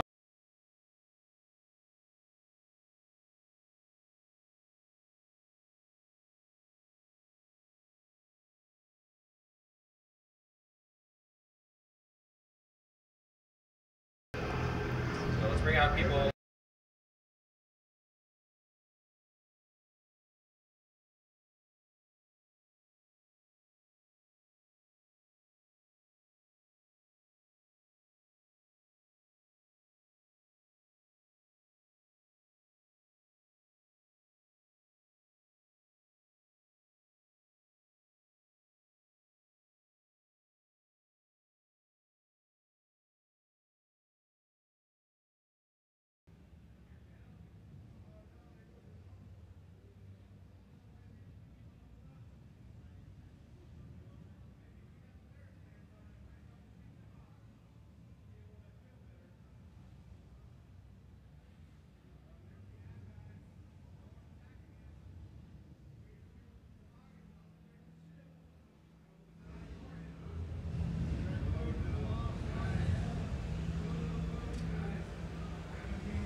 Alright guys, welcome back to Square Enix Presents. We are live from day 3 of E3. Things may be winding down, but Square Enix Presents never does. Make sure you are subscribing, liking us, commenting, doing all that stuff, because this is going to be a super awesome segment. Today we are doing a special segment for Theater Rhythm Final Fantasy Curtain Call. This is the second segment from Square Enix Presents. And in this segment we're going to be featuring the brand new Versus mode, which is new to the title, never been seen before. This is a way for you to play against your friends who are nearby, or you can connect via the Nintendo Network to play via online, via anyone in the world. It's a really cool game, it's a really cool way to play, and we'll be showcasing that today. So before we get started, I want to tell you a little bit about how that Versus mode works. Both players get to choose any of the 4 characters from the over 60 that we have in, bring your favorite party into the game, and both players will be choosing a song. And once you choose a song, the game is going to be randomly selecting which of those songs gets played, and then you're going to be going to town against someone that you'll be battling with. So, difficulty-wise, I should mention that both players, the host will actually be choosing what the difficulty is. So if the host is looking for someone at their level, you can select anywhere from beginner, expert, or ultimate mode to challenge someone. And that's really where the real battle kind of starts. Both players are going to be building their EX burst gauges as you play the song, and while it fills, the opponent is automatically hit with one of 9 pretty evil effects. These effects can range from super speed, that will ramp up the speed of the opponent's triggers, mystery triggers, which ties the trigger until just before you have to hit it, and then there's this really crazy one called Judgment. In Judgment, anything but a perfect critical will turn into a miss. So if you have a miss, basically what's going to happen is that's going to be detracting from your total points, and once you have those total points kind of set up, the end of the match will occur when you when the song ends, and then the person with the most points wins and gains collector cards, which have a special use in Theater of the Final Fantasy Curtain Call. We're showing some B-roll right now in Versus mode, and as you can see, the EX triggers are happening, the bursts are happening, and it's been pretty brutal on one side of that stuff. So cut that B-roll at this point, and go kind of into our first match. So before we get into that title fight, which as you know is going to be between 2 of the producers from our SEJ staff, Square Enix Japan, I'd like to introduce you to a special guest we've called in all the way from Square Enix Europe to demonstrate the Versus mode with me. This is Matt Kishimoto, the brand lead for the Magical Kingdom Hearts franchise. How's it going, Scott? How's it going, everybody on Square Enix Presents? Thank you so much for having me down here. Thank you so much for the America Embassy for letting me back into the States. I'm very excited to be here. I love Theater Rhythm. I do currently work on Kingdom Hearts, so I'm all Kingdom Hearts out, but I'm supporting Theater Rhythm today. Repping Theater Rhythm for me, man. This is all for you, Scott, but can I ask you a question really quick? Yeah, let's do it. On a scale of 1 to 10, how scared are you? Is it about 20? Or like 30? I'm going to say a 1 right now, because we've done this practice a few times, maybe off camera, and things have not gone well for you, sir. But we'll see what happens on camera. You never know. Yeah, let's move right into this, and we'll get started. Yeah. So first thing we're going to do, me and Matt are going to be picking our characters. As I said, you have over 60 to choose from. And at that point, we're going to be kind of going into this. So if we can switch to our dual screen footage. Sweet. All right, that's up. So, all right, we got some awesome pictures of ourselves up here. Cool. I'm going to change members. My team, I am going to go for Cypher as my leader, because he is my Final Fantasy spirit animal. I'm going to choose Yuna from 10-2, because she's awesome, and she's my wife's... Oh, that's 10 Yuna. That's my bad. That's my wife's favorite, though. So offensive, Scott. I need some Balthier up in this, because I am Balthier. Little known fact. And... let's see. Where'd he go? I will just stick with Edge, because Edge is awesome. Final Fantasy IV. Matt, who are you picking? So for my foursome, I picked Ramza from Final Fantasy Tactics, because that is one of the greatest Final Fantasy games of all time. Agreed. From the numbered series, I picked Terra. 6 is my favorite. I love Magitech armor. I love ice beams and pew pew pew. Who can't love 6, right? Right. And then I picked Lightning from Lightning Returns, Final Fantasy 13. And then lastly, I picked the Onion Knight from Final Fantasy 3. Because, I mean, if anybody played Final Fantasy 3 on the Nintendo DS, everybody knows how crazy it was to get that guy. So, out of respect, to the ridiculousness of Onion Knight, I'm going with him. Right on. But good choices. What I will say, Scott, is I'm not scared of this picture right here. That's a pretty. So, yeah, that picture. I don't know about that picture myself. Local battle, please. Yes, sir. I will be doing the recruiting, looking for Matt. So in addition to the 4 guys that I picked, I'm also wielding the Mighty Chocobo Stylist. Which is actually my stylist. Which I will use his own weapon to beat him with. So. I've got a Chaos Stylist. Who do you think is going to win that? Expert score, I'm recruiting on that. We don't want to go Ultimate because I don't want to embarrass Matt. Did you want to go to Rookie? Because... Alright, I hear him accepting. All of our characters, by the way, are leveled up to 99, and they have no abilities equipped, so this is a true match of skill. But, there we go. Alright. Alright, I am accepting right now. Sweet, you're coming into my screen anytime now. There we go. Oh, what nonsense. Cypher's saying you're in charge? Yeah, I am. Definitely not right. I am. Let's pick a song. I am personally going to go all the way down to Final Fantasy IV and choose Battle 2 because that song kills it. Personally, I'm going to go with the battle theme from Final Fantasy 1, probably one of those iconic songs. Alright, let's ready see for which one this? Picks. What's it going to pick? Ready? Oh, we got Battle 2, Final Fantasy 4. Here we go. No issues with that. I love 4. Palma 4. Such sad times. Here we go. Alright, we are going to be building up some criticals in order to get our EX bursts up. I'm landing lots of criticals. I think critical's bad, so I think you should stay away from them. I think you should personally.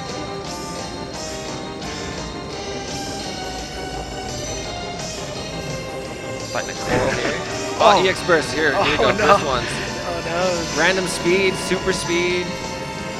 I've got super speed, turning my game into an ultimate, which is no problem for me. Oh, a couple problems. All right, no big deal. No big deal. All right, that's over. Chain attack. That will effectively use your chain as an attack on the other person. Oh, I see. I've got some nonsense wave triggers. No problem. No problem. Oh. Looks like Matt's health is not quite as healthy as mine. We're getting into our summon It's like golf, sequence. right? You want to be a little bit lower?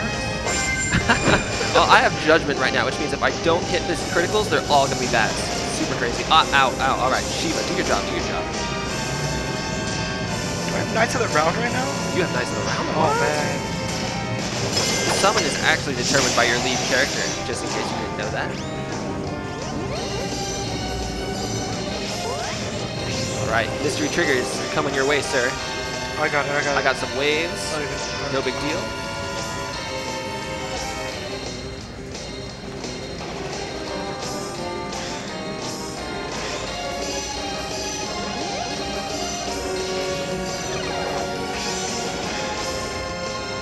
More waves. I really like those waves.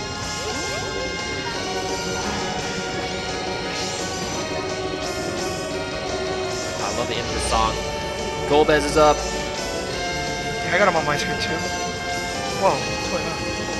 Oh, this is a really close match. Our scores are neck and neck. Oh my gosh.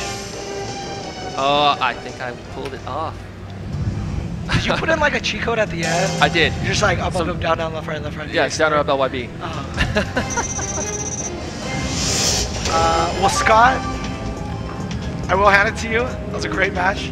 All right, dude. Thank you so much for joining me, man. Thank you. Much appreciated. Thank you for joining us, sir. It's been a pleasure. And have fun going back to Europe. Enjoy the California sun while you have it. Thank you so much. We're gonna go back to. Oh wait, we gotta pick our collector cards. So it's the winner actually gets to see 2 of the collector cards before the loser does. So I'm gonna go ahead and pick Orange because he's awesome. Now Matt gets to pick 1. And then I get the second one that you did not pick because I was a winner. Alright. Now the system will automatically exchange Profa cards with your opponent, and in that Profa card you will also be able to download their Chaos map, which will be stored with their Profa card. We're going to pick no, because we're going to set up for the next battle here.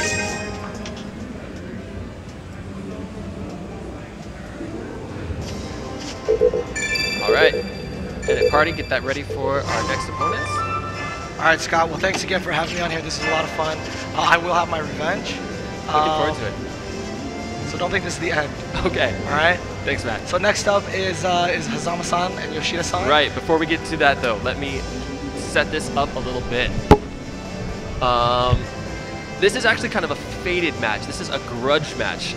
These two guys, titans of Theater Rhythm. Ichiro Hazama is the producer of Theater Rhythm Final Fantasy Curtain Call, and Naoki Yoshida is the producer and director of Final Fantasy XIV. And this is not the first time they will have faced each other. And you think, I mean, if Hazama-san is the producer of Theater Rhythm Final Fantasy Curtain Call, you'd think that this wouldn't be much of a contest, but Hazama-san has actually not won any of his public matches just yet. That's not to say that he won't today, though. We're going to settle this match kind of once and for all. And we're going to make it extra special, too, because in previous matches, there was always something at stake, and Hazama-san previously had to dye his hair lightning pink when he lost to Katase-san, and he also had to etch the Roman numerals XIV, of course, 14, when he lost to Yoshida-san. So those guys have clearly decimated Hazama-san's hair before, so we'll see what happens today. But without further ado, this is going to be the battle to end all battles. Let's bring out our combatants, Ichiro Hazama and Naoki Yoshida. Give him just a moment. Oh wow, we have quite an audience. This is awesome. Let them get their headphones on and everything. As you can see, they are wearing their Theater Rhythm version shirts of themselves. Yoshida-san has been made into a very cute little Theater Rhythm character, and so has Hazama-san, featuring his lightning pink hair and the 14 etched into his side of his head. これね、作ってもらったんですよね、わざわざね。そうですね。この対戦のために。はい、作っていただきましてありがとうございます。ありがとうございます。なんか俺ら自分大好きみたいな感じになっちゃった。ちょっとそういうのじゃないんだけど、まあ俺なんかほらこの負けた時のさ。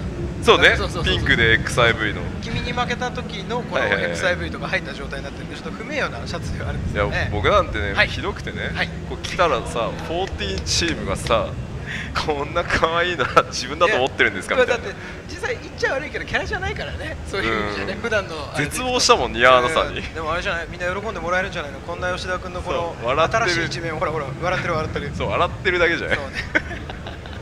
じゃあよろしくお願いします。 So just to give you a quick recap of what was discussed, they were talking about how these T-shirts were specially made for this special match today, and don't think that we love ourselves so much that we have ourselves plastered on a T-shirt. If you look at Hazama-san, Team Hazama's T-shirt, it's actually him in his penalty look, where his hair is dyed pink, and you have the XIV cut into the side of his hair. So those are definitely representative of the characters in the Theater Rhythm style, but the 14 team had kind of teased Yoshida-san about how cute the look is on his T-shirt, and we were all wondering, does Yoshida-san really look that cute in Theater Rhythm style? So, but definitely we're ready to battle it out and take it away. Awesome, you guys you're feeling ready. Hazama-san, how are you feeling about this match? 俺英語全然わかんないんだけどさ、XIV って言葉だけがすごく響くね。He was saying, I don't understand English very much, but I can hear people saying XIV, and I understand that much. 狭間さん、今回バトルをしますけれども、意気込みは？意気込みっていうか、まあ別にもう意気込まなくてもいいんじゃないかなって思ってるんですよね。余裕発言ですね。申し訳ないんですけど、いやさすがに今回はこうね勝つじゃないかなと思うわけでございますよね。まあだってね、プロデューサーですもんね。まあそうなんでね、俺こうやって言うからさ、大体後々きついことになるんだけどさ、自分で分かっちゃいるんだけどね。まあね、タイトルプロデューサーですから、はい、そんなね、他タイトルのプロデューサーにはね、負けないですよね。いやまあまあ、そんな感じよ。大体意気込みっていうと。So we asked him how he feels about going into this match. I was like, well, I don't really need to psych myself that much up. And Yoshida-san was like, oh yeah, you're the producer of the game, so there's no way that you're gonna lose to somebody, a producer from another game. But well, he feels confident that he's gonna win. So yeah, that's how he feels right now. Good going to know. Into this match. All right, so we have chosen some characters here. Obviously, Yoshida-san has picked Ishitola from Final Fantasy XIV. Hazama-san has picked Cloud as his leader, being that he is, of course, the producer of Final Fantasy VII G-Bike as well. So, they are setting up their local battle right now. I'll be doing my best to commentate. I'm no esports commentator myself, but we'll see what happens. So these guys are picking their songs. Seems like we have agreed upon a song previous to this, so I think we're going to go with Final Fantasy VII Genova, which is of course a classic. まずこれ小手調べだよね。そうですね。勝負はこの後で、とりあえず今練習ね。練習。 You're saying this is a practice round. Just we're going to see how our skill looks like. This is a practice round. It does not count. We're going to do one more battle after this. All right, both gentlemen are building their gauges just like myself and Matt were. Fighting on the special Genova style battlefield. The experts are coming out. Mystery triggers and a judgment. Right off the bat, we have a judgment on, of course, Hazama's side. Oh, うまいな俺。 Taking it well though, doing well with the judgment. すげえすげえ。いやーこらついて最初から。 Feel free to translate any of their battle comments, I mean. ちょっとなんかプロデューサー有利に働くようになってないそれ。そんな機能入れられるんだったら入れたいよ。 He's wondering if Hazama-san, as producer of Theaterism, is there any sort of gimmick that they put into there to make it advantageous for him? No, we have said, like I said, もし俺が有利に働くんだったら、前勝ってるよ。あ、まあ確かにね。Chocobo, of course. やばいやばいやばいやばい。 Chocobo versus Ode. If there were such gimmicks, then he would have won the previous matches. いや、ストイックジャッジがね、やっぱきついんだよね。やべやべやべ、回る回る。 There is a monster buff effect on Hazama-san right now, and that will make it so that the monster hits harder and is tougher, and the spinning arrows effect. Oh, judgment. This time it's going to Yoshida-san with judgment. 怖い怖い怖い怖い。これ何クリティカルじゃないとダメなやつ？そうそうそうそうそう。それ一番きついんだよね。これ random speed. That's going to make it so that certain bullets just come in fast, some others are super slow. Looking at scores, it looks like Hazama-san actually is in the lead.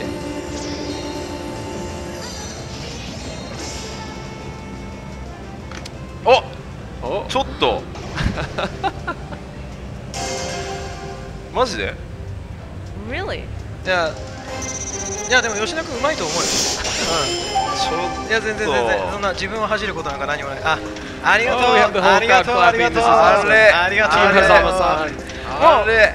じゃあこんな感じでシアトリズムファイナルファンタジーカーテンコールでございました。あれなんで終わろうとしてんの？ありがとうございました。まあ練習だよね練習ね。ありがとうございました。いやもうこれで終わりでいいだろうよ。今実はめっちゃ嬉しいでしょ。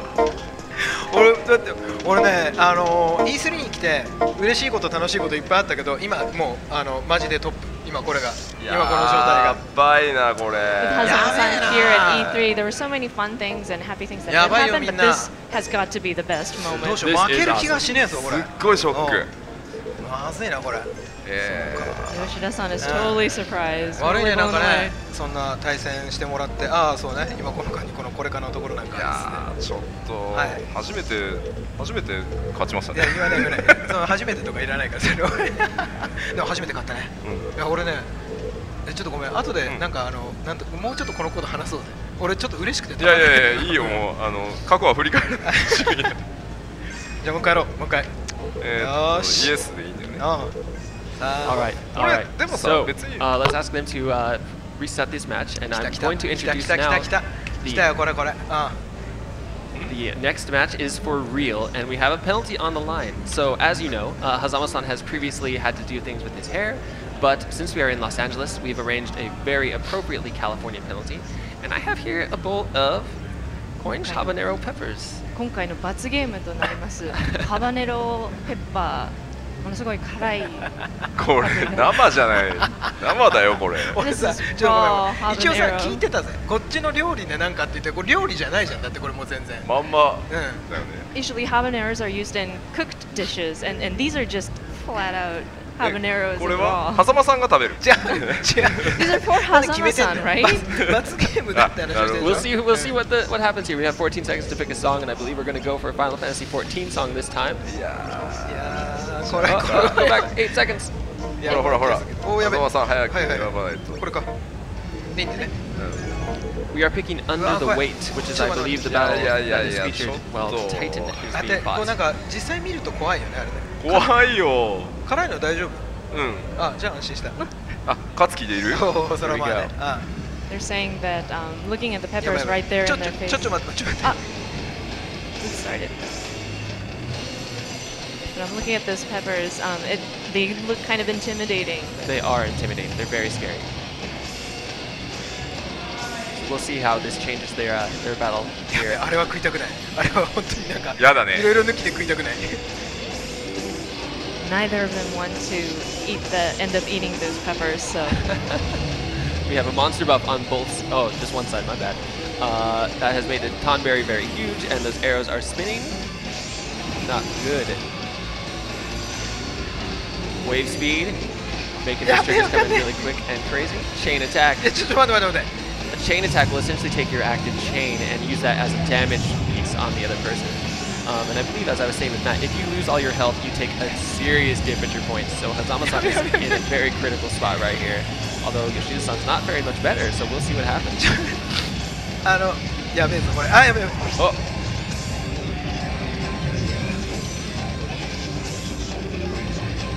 Wave speed. Summons are coming out. Knights of the round and Odin. Chocobo this time.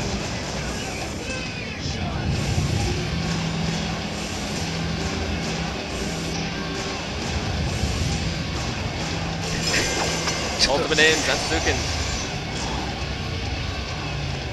Oh man, these healths are not looking good. I think we could lose them both. Mystery triggers. The triggers are not showing up until you absolutely have to hit them. Not good. Judgment. Yoshida-san has the judgment. Out of HP. Oh, the scores are really close.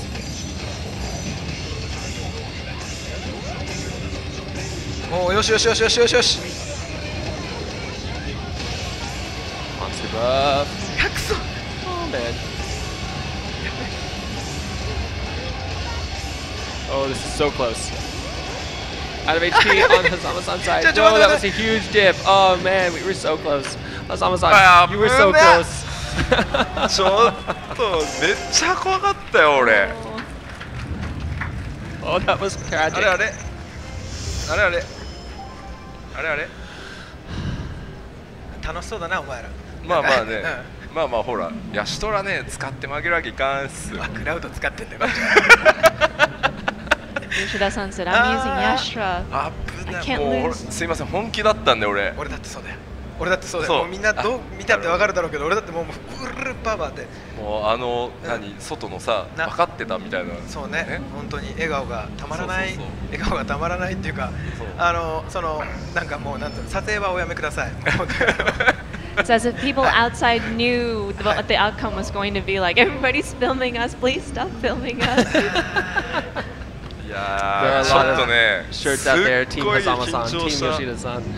This was definitely nerve-wracking for both parties. いやすごいなギャラリーの数が嬉しいな。いやでもさ、本当さバトルのバランスね、めちゃくちゃよくできてて、絶対接戦になるじゃない？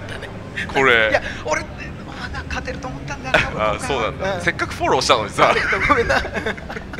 Yoshida-san was commenting on how the battle balance, the game balance, is so well put together for this battle mode. You can't tell who's gonna win until like the very end. It's always a close match. It is, and that's Hazama-san's own faults. Hazama-san がうまくプロデュースしたのでこの機能がすごいバランスされてる。ああなるほどいいこと言うね。いいこと言うね。素晴らしいね本当に。そうだね。もう終わりだよ。なんかね、一つ言っていい？若干ね、空気辛いのよ、ここら辺。本当に。本当に。もうここら辺が。匂いが辛い。The air itself feels really spicy, or you can smell it from here. I am on Team Hazama-san. I will gladly join him in this penalty. スコットもチーム狭間の一員なので、ぜひ。一緒に食べる。あ、もう一緒に罰ゲームを。一緒にって言わない。全部食べて全然構わないよ。Hazama-san is saying, "Oh well, we don't have to do it together. You can take it on just by yourself."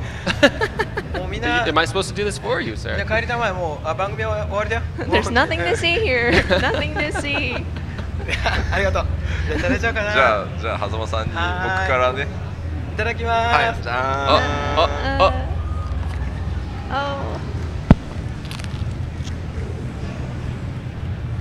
どうなの？確かにシーシー。どうなの？一応水あるけど。どうなの？ Oh, there it is. There it is. Water's not gonna help. Here we go. ミルクを。そんなに？これね、違う、これ。辛いとかじゃない、痛い。そう。Chocolate milk, maybe. ありがとうございました。Can you pass me? Here we go. うわ、辛っ。いや、何食ってんだよ。He wasn't supposed to do it. これおかしいよ。これ。It's really hot. Oh, that's hot. Oh, it's like a kick up effect. It keeps going. Oh, that's dangerous. でもね、意外に癖になるこれ。He's saying it's kind of addicting after you get used to it. No, it's not addicting. 全部持ってくのかお前は。いや美味しい美味しい美味しいなこれ。いいね。こんな罰ゲームだったら何遍でもやるよ。He's saying, "Oh yeah, that was tasty. I'll take this kind of penalty on anytime." Well, glad. Oh, painful. Okay, so thank you, both of you, for joining us today. You've done excellent. It's been a fantastic segment here. I think this is really the wrap up for Square Enix Presents. I can barely talk. So I'd like to thank everyone out there who joined us, obviously, for watching. Final Fantasy Curtain Call comes out September 16th in North America, September 19th in Europe. And if you pre-order, you get a 5-track remix CD free. Which is awesome. So thank you. Let's cut this. なんでその普通なんですか？そこで必死に我慢している。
and this is Square Enix Presents.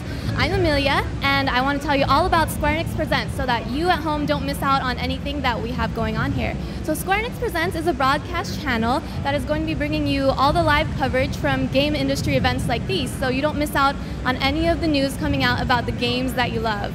Here's what we'd like you to do.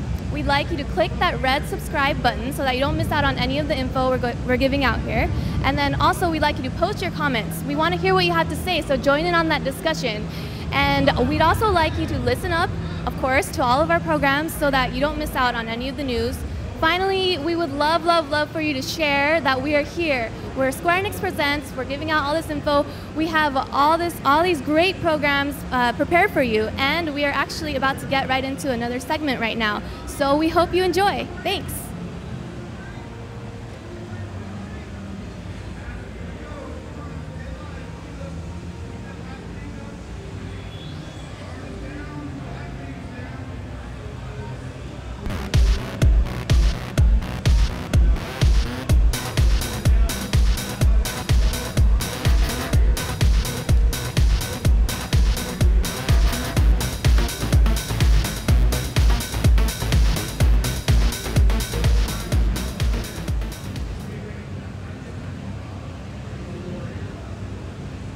Welcome everybody. こんにちは皆さん. Time to put on your tuxedos and formal dresses. Next up, we're bringing you footage from our most recent Final Fantasy piano opera concert that was held in Tokyo. This is the first time we've shown footage from this concert, so even if you weren't able to see the actual performance, we hope you can share the emotion with us. Also, keep an eye out for a greeting by a certain someone, legendary composer Nobuo Uematsu. 先月東京で行われたばかりのファイナルファンタジーピアノオペラ公演の模様を初お披露目いたします。お楽しみください。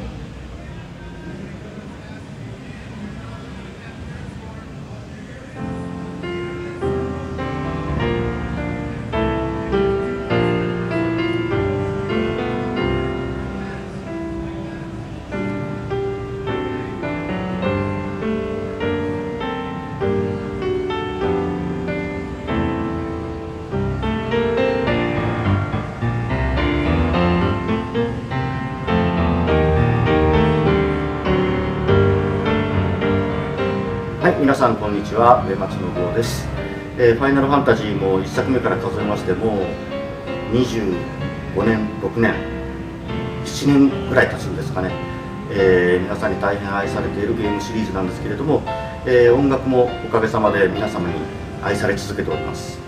ピアノオペラはですね、ファイナルファンタジーの楽曲をピアノソロにアレンジした、シリーズなんですけれども、以前にもスクエアではファイナルファンタジーピアノコレクションズという譜面付きの CD を売ってたんですけれども、その頃よりもちょっと趣向を変えて技巧的には難しくなってるかもしれません。でもまあその難しくなってる分さまざまないろんなアレンジができてですね、聞き応えはあるものになってるんじゃないかと思います。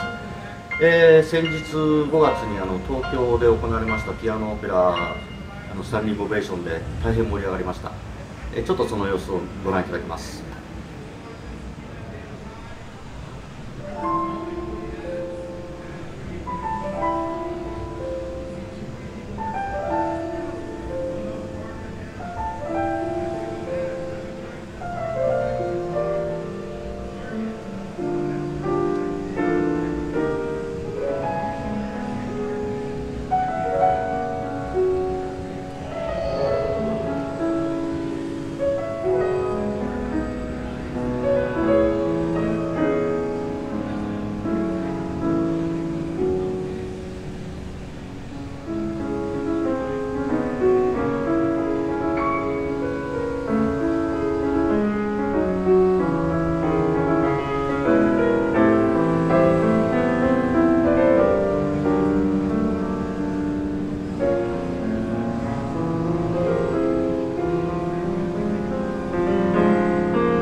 はい、いかがでしたでしょうか。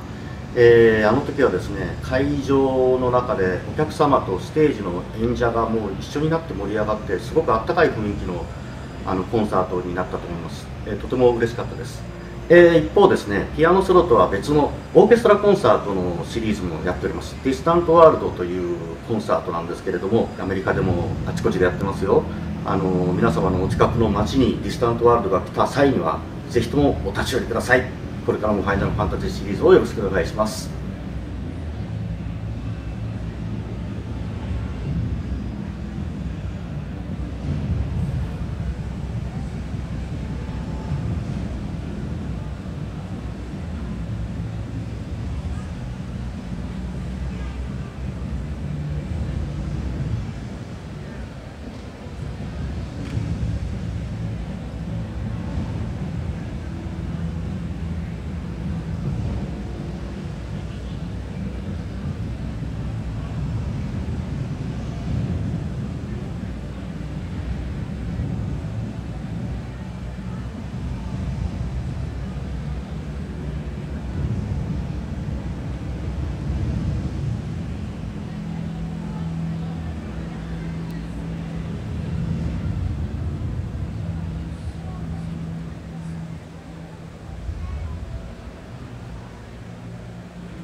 Hi guys, this is Amelia, and have you subscribed yet to Square Enix Presents? Because if you haven't yet, you should go ahead and click that red subscribe button. Square Enix Presents is a broadcast channel that will be bringing you all the great news and info from game industry events just like this. Right now we're at E3 2014, and we have so much great content prepared for you guys. We have info on games like Final Fantasy XIV Realm Reborn, Kingdom Hearts HD 2.5 Remix, and just so many other titles that I can't even remember all the names. We have interviews with developers and producers, behind the scenes footage, and tons of gameplay demos that you've never seen before. A bunch of news we'll be covering as new announcements come out. We'll be bringing you all that info at Square Enix Presents. So subscribe, also post all of your comments. We love to hear what you have to say, and listen in so that you don't miss out on any of the news that we are presenting to you. Finally, share with your friends. Please share with your friends that Square Enix Presents is here. We have so much great content prepared for you guys, and we don't want you to miss out on any of it. And right now, we have another great segment prepared for you guys, so let's go ahead and get into that. Thanks.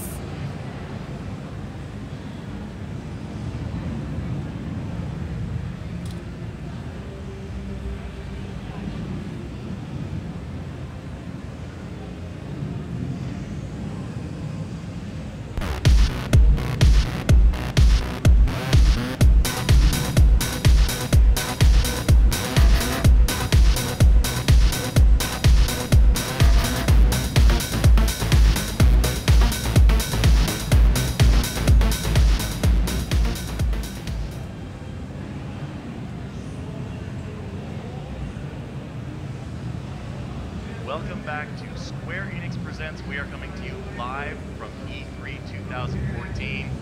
The Square Enix Presents channel broadcasts from major games all around the world, and we are here to keep you up to speed on the games that you love.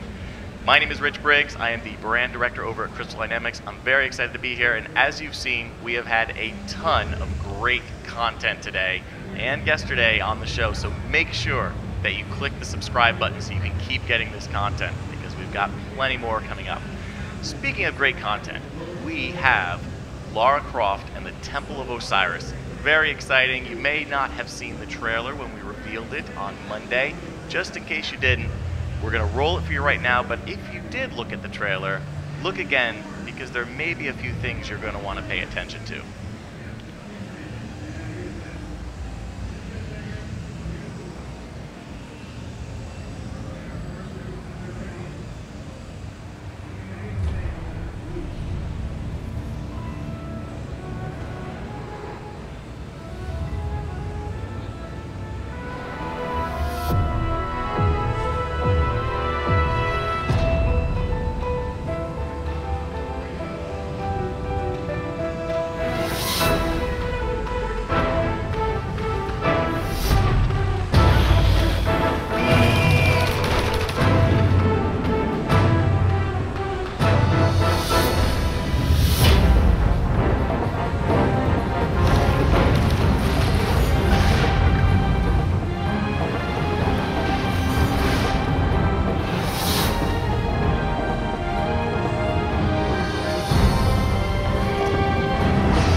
exciting stuff.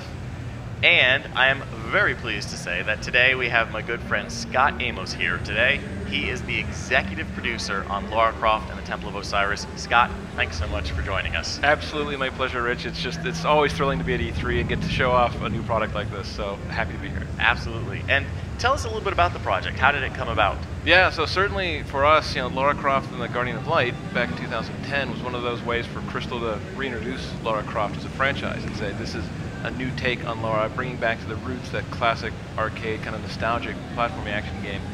From there, people loved it. It was one of those instant classics, did great on digital download, critical acclaim. The fans have been asking us for a sequel ever since. As you know, we were kind of focused on rebooting Tomb Raider for the last few years, and that happened in 2013, Definitive Edition earlier this year, but we always wanted to go back to this world. So being able to get back to it now and say, listening to our fans, looking at the location and saying, this is the chance for us to go and tap back into that arcade roots that we love.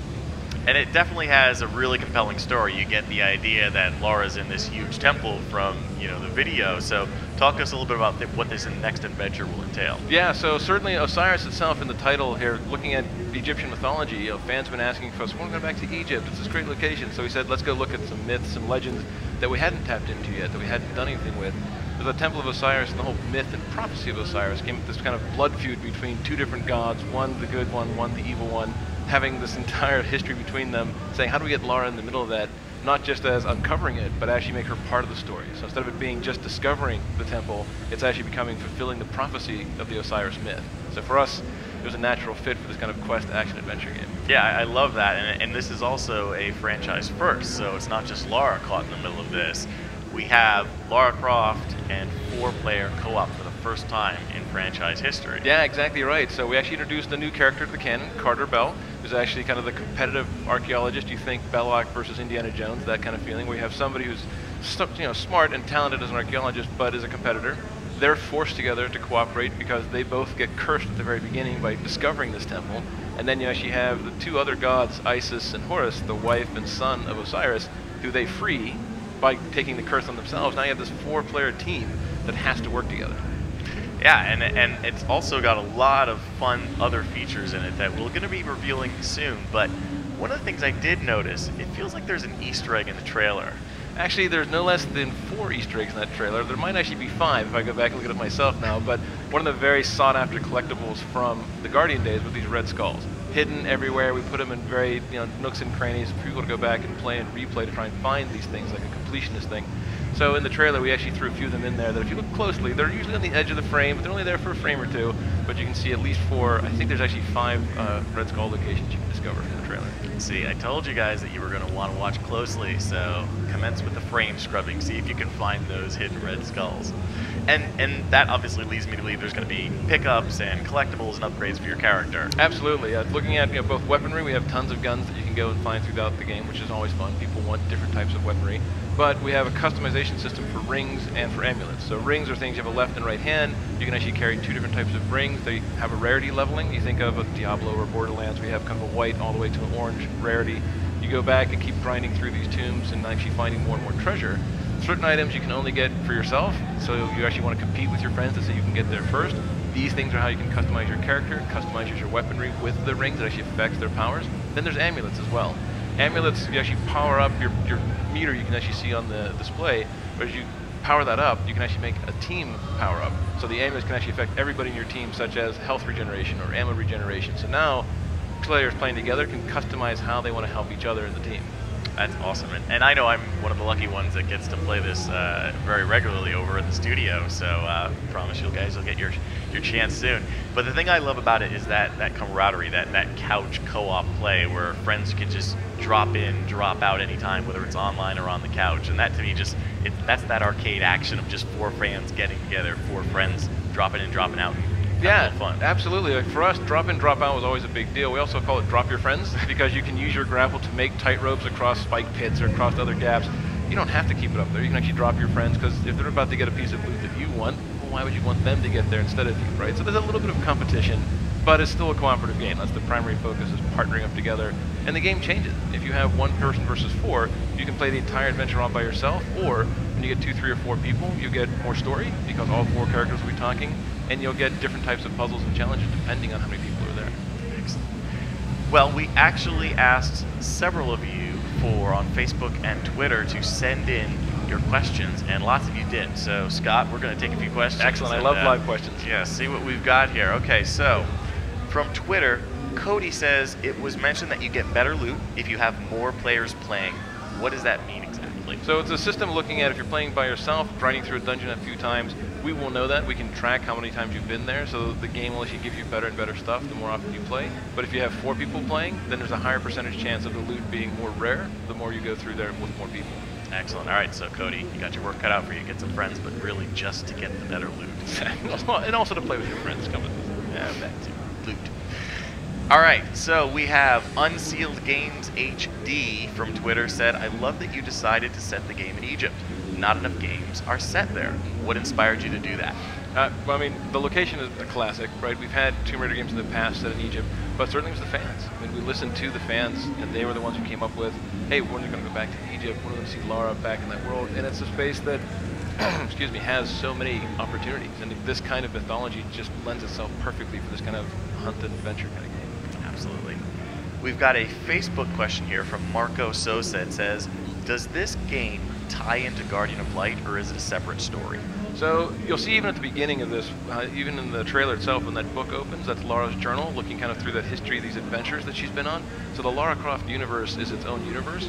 So while it's a sequel in the sense of building on the mechanics, building on the kind of gameplay that people loved and we've got really good at building from Guardian, but saying this is another one of the adventures, another installment in that part of the franchise. So it's a sequel for sure in the sense of the kind of mechanics and now 2-player evolving to 4-player, evolving from last gen to next gen, but it's also a matter of this is a world for us where it's another adventure in the Lara Croft universe. Excellent. And then Lee Harris also from Facebook says, will you be keeping true to the old soundtrack? That soundtrack is like the theme to my life. That's excellent. It's a great soundtrack. Our audio department's going wild right now hearing that. So for us, certainly, we have those guys who made that soundtrack. They're part of our team. We have all the learnings from that. We're not going to break something that works so well, right? So we're going to use that same kind of pattern. Since we are in ancient Egypt, we will definitely have themes kind of changing there to get that freshness to the franchise, but certainly we're going to follow that same kind of pattern. All right, so that I take that as Lee. You're going to be very happy. Going back to Twitter, Ladycroft PR. Love that handle, by the way. Will there be a co-op mode or multiplayer to play in either the story or another mode? So specifically what we're talking about is the idea that you can play 1 to 4 player through the entire story. We're not talking about any other modes at this particular E3, but we are talking about the entire game can be played from 1 to 4 player through the front to back and replayed. The whole idea of having this loot and this rarity system is to go back through, look for those red skulls, find all the gear that you can get, and there's just so many challenges as well as challenge rooms off the side, so there's tons of stuff to go and explore. Awesome. Sounds like a ton of replay value. All right, so Juan de Chile said, what made you decide to do a sequel? Fans. I mean, pure and simple, we love the Lara Croft universe. We love having that action arcade style versus the kind of gritty reboot style. We have 2 excellent ways of looking at the same universe and being able to have different types of stories in each, but for us, the fans demanded it. So for us, we listen to you guys. So if you have other feedback, let us know. We certainly take it very seriously, and we consider all opportunities for us to go back and please our fans. The community speaks. And we listen. And then also on Twitter, iNovaX says, will we be hearing more of Keely Hawes in future projects? I am thrilled to be able to absolutely tell you guys that Keely Hawes is the voice of Lara Croft in the Temple of Osiris. So people have been asking, they weren't sure. We hadn't officially announced anything, but yes, Keely is reprising her role for us, so we're thrilled to have her back as the voice of Lara Croft for the Temple of Osiris. Thanks. And then there's one here that I think, if you don't mind, I'd love to take. Sure. Alan Digby over at Facebook says, why did you decide to keep the older Underworld-style Lara for the game as opposed to the 2013 Lara?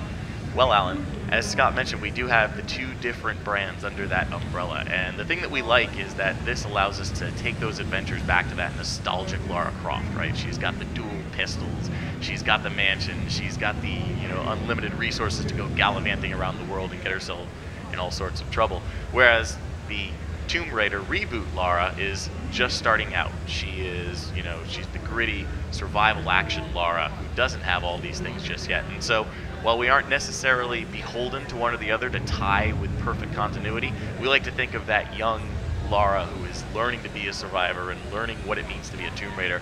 We like to think of her as seeing that future glimpse of the Lara that she's one day going to become in things like Temple of Osiris. You say she's on the rise. You could say she is on the rise. All right, then Joe Bay says, are we going to get some puzzles that really test us? I've missed them.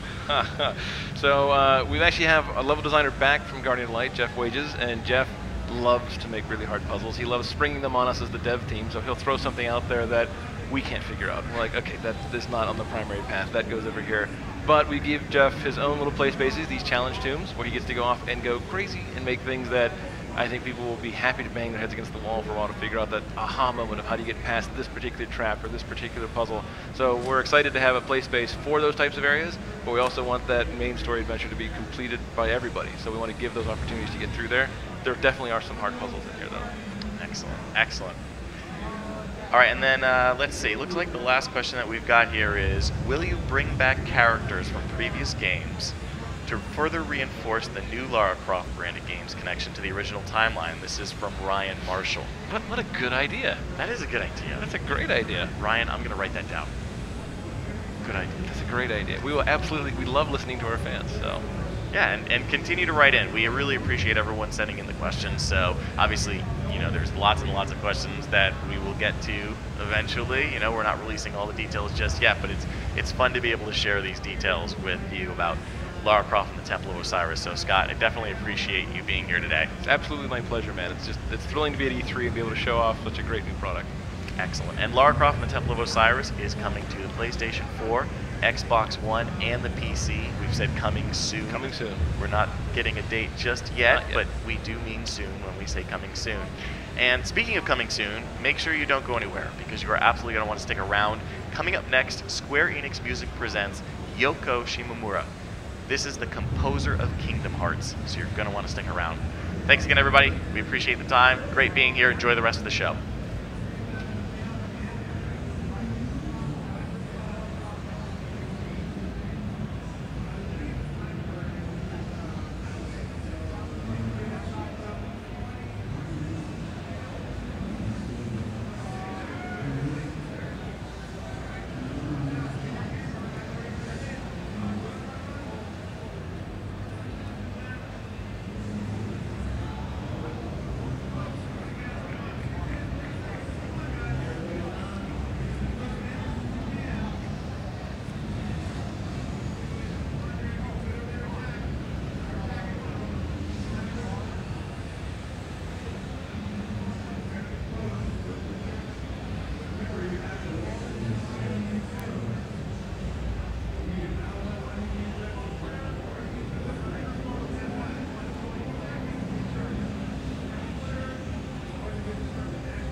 I'm here to introduce a concert series many of you are already familiar with, Distant Worlds. As its name suggests, Distant Worlds, Music from Final Fantasy, is a concert series that brings full orchestra performances of iconic Final Fantasy songs to fans across the world. We've gathered some clips from past performances, especially for the Square Enix Presents audience. And we also have messages from Nobuo Uematsu, the composer responsible for countless memorable songs, as well as acclaimed conductor Arnie Roth. ファイナルファンタジーシリーズの名曲をフルオーケストラで送るディスタントワールズコンサートの模様をお届けします。どうぞ。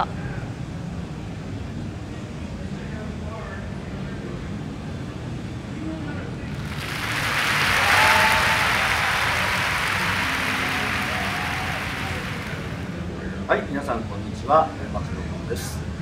ディスタントワールズ、ファイナルファンタジーのオーケストラアレンジして演奏するコンサートをやっております。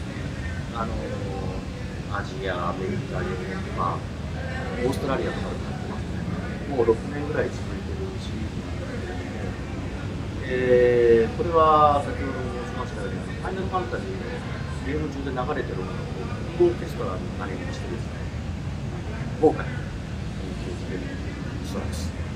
時にはフルオーケストラに加えて混声合唱ですとか、ソロシンガー、ギタリスト、ゲストを加えて派手にやってます。もう皆さん多分喜んでくれてるとは思うんですけれども、これからもさらに新曲を増やしてですね、新しいスコアをどんどん増やして、いろんな挑戦していきたいと思いますし、ぜひ皆さんこれからも応援お願いします。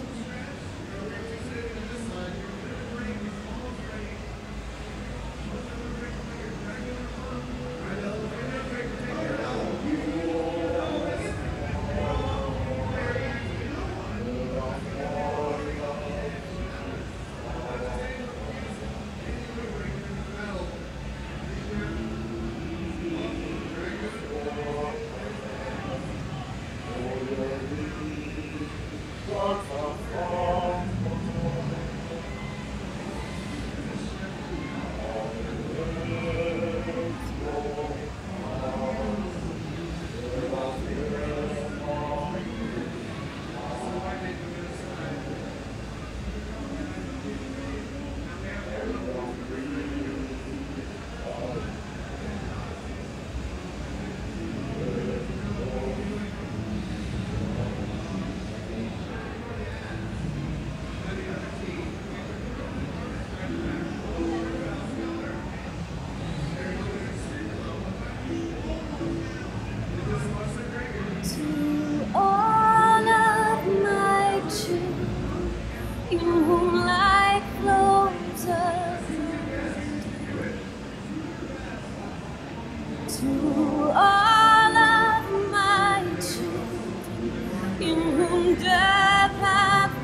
Shining is the land's light of justice.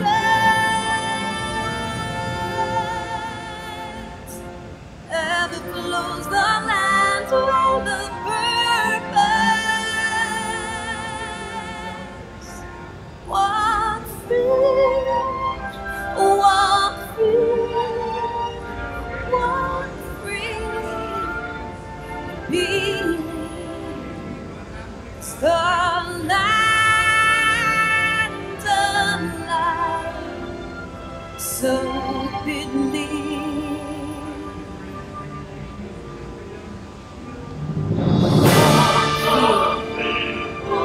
Faith, teach,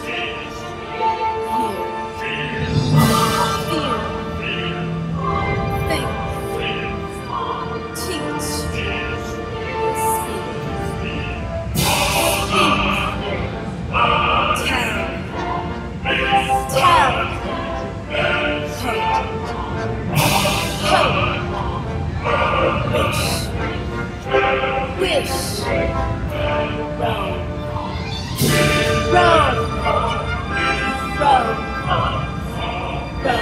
row, sleep, sleep, sleep, sleep on.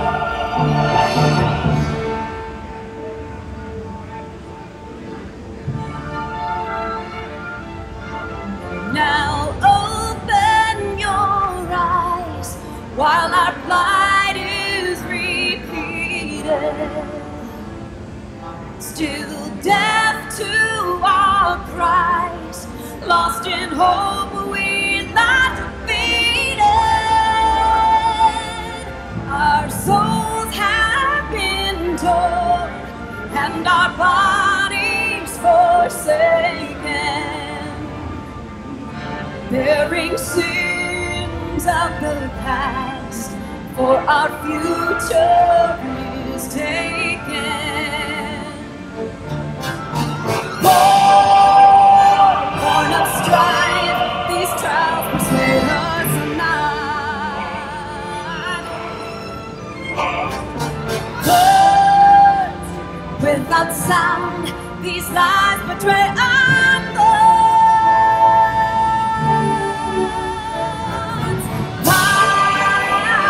by a plague of doubt and she moans. Judgment bites, all we hold to the memory of scorn. Tell us why, given life, we are meant to die, helpless in our pride.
Trust until tomorrow.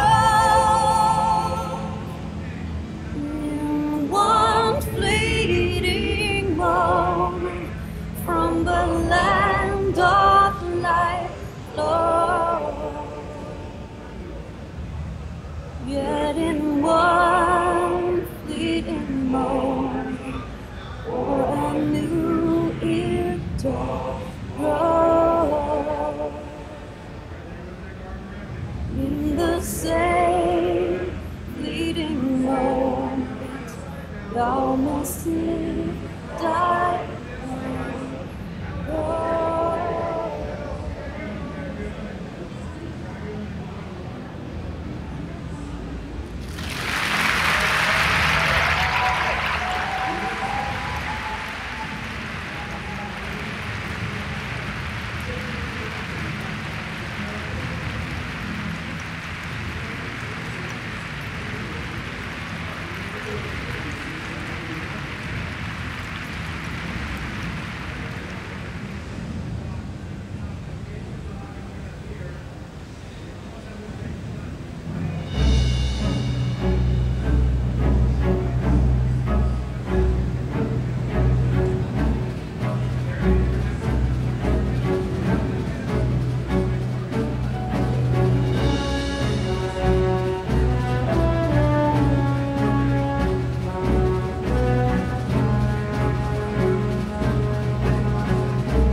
Greetings, I'm Arnie Roth, and I'm thrilled to be here to tell you about Distant Worlds, our concert series that has been touring around the world for the last 7 years. You may know of some of the original concert series started by Square Enix many years ago. There was Tour de Japan, there was Dear Friends, which we conducted in 2005. And Dear Friends came to North America here and he had several performances. There were several other productions, Voices, More Friends. We decided that we needed to create a touring production that could take the music of Final Fantasy all over the world, rather than a few concerts in various regions. So we created the Distant Worlds concert series. Working directly with Nobuo Uematsu and Square Enix, we came up with a repertoire that keeps changing, keeps expanding. I'm very excited about our concerts coming up this year. We just finished our 25-year celebration of the music of Final Fantasy, 25 years after the release of Final Fantasy. And now, this year, we're adding more new repertoire. We have a concert in Chicago on August 24th that will include all kinds of new repertoire. Hymn of the Faith and the Ascending from Final Fantasy X, and a whole tribute to Final Fantasy VI on the occasion of the 20th anniversary of its release. We also have a concert at the Sony Center in Toronto on December 6th, and many more that are in the planning stages for North America. But I think the most important thing is we need to thank you, the fans. You're the reason that we're able to continue touring around the world with Distant Worlds and keep adding new and exciting music from throughout the 25 years of Final Fantasy. So I want to thank all of you and I invite you to Distant Worlds. It's a fantastic community, whether we're performing in Kuala Lumpur or London Royal Albert Hall or Stockholm or Taiwan, Singapore, Toronto, Los Angeles, New York, Chicago. The community support is unbelievable, and I know you'll have fun being with all the Final Fantasy fans. Try it, and enjoy E3.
Presents, and it's finally day 3 of E3. We are winding down here, and we hope you enjoyed everything we had to bring to you.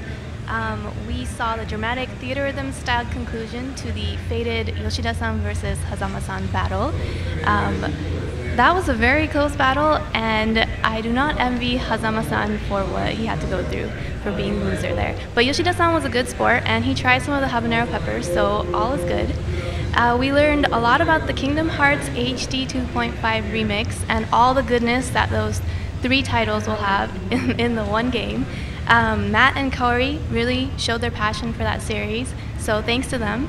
And how many of you out there would like to get your hands on that Keyblade? Because it was amazing. I really want one myself. We were treated to a ton of new info from Final Fantasy XIV, A Realm Reborn. We all get to be sneaky now with the new Thief class, and then step it up a notch with the Ninja job, and we can all go jump on some monster heads. We were taught how to snipe people on an iPad with the Hitman Sniper.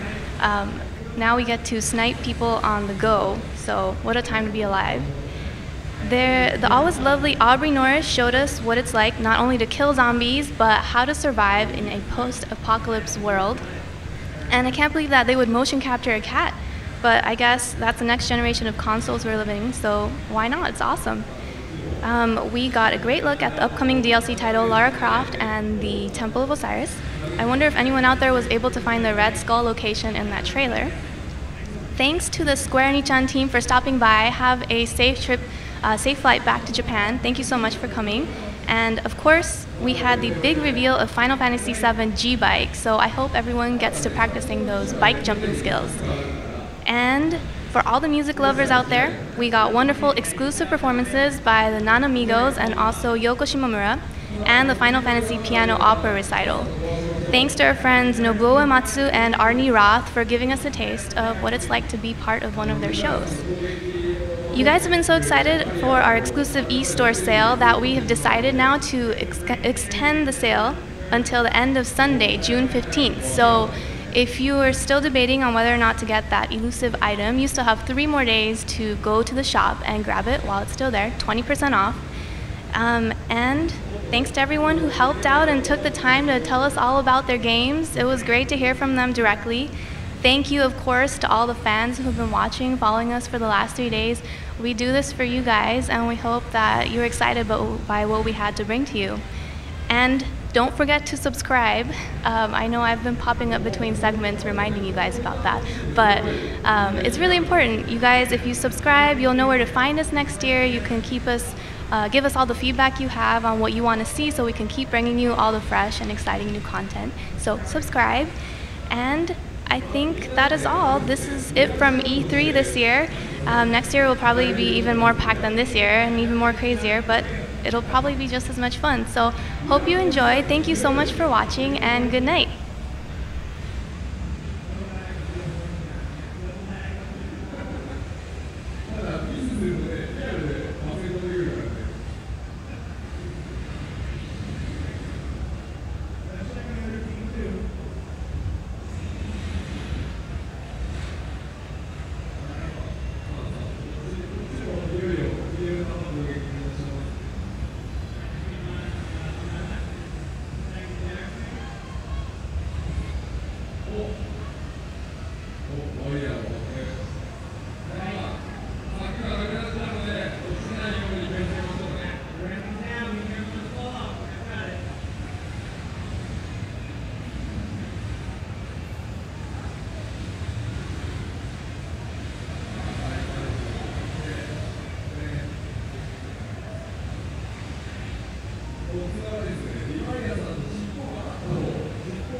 For having a great E3, we want to thank every fan for their support for our products.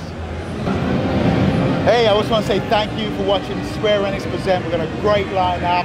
Watch, and tell your friends. It's going to be a great show. Thank you. Thank you.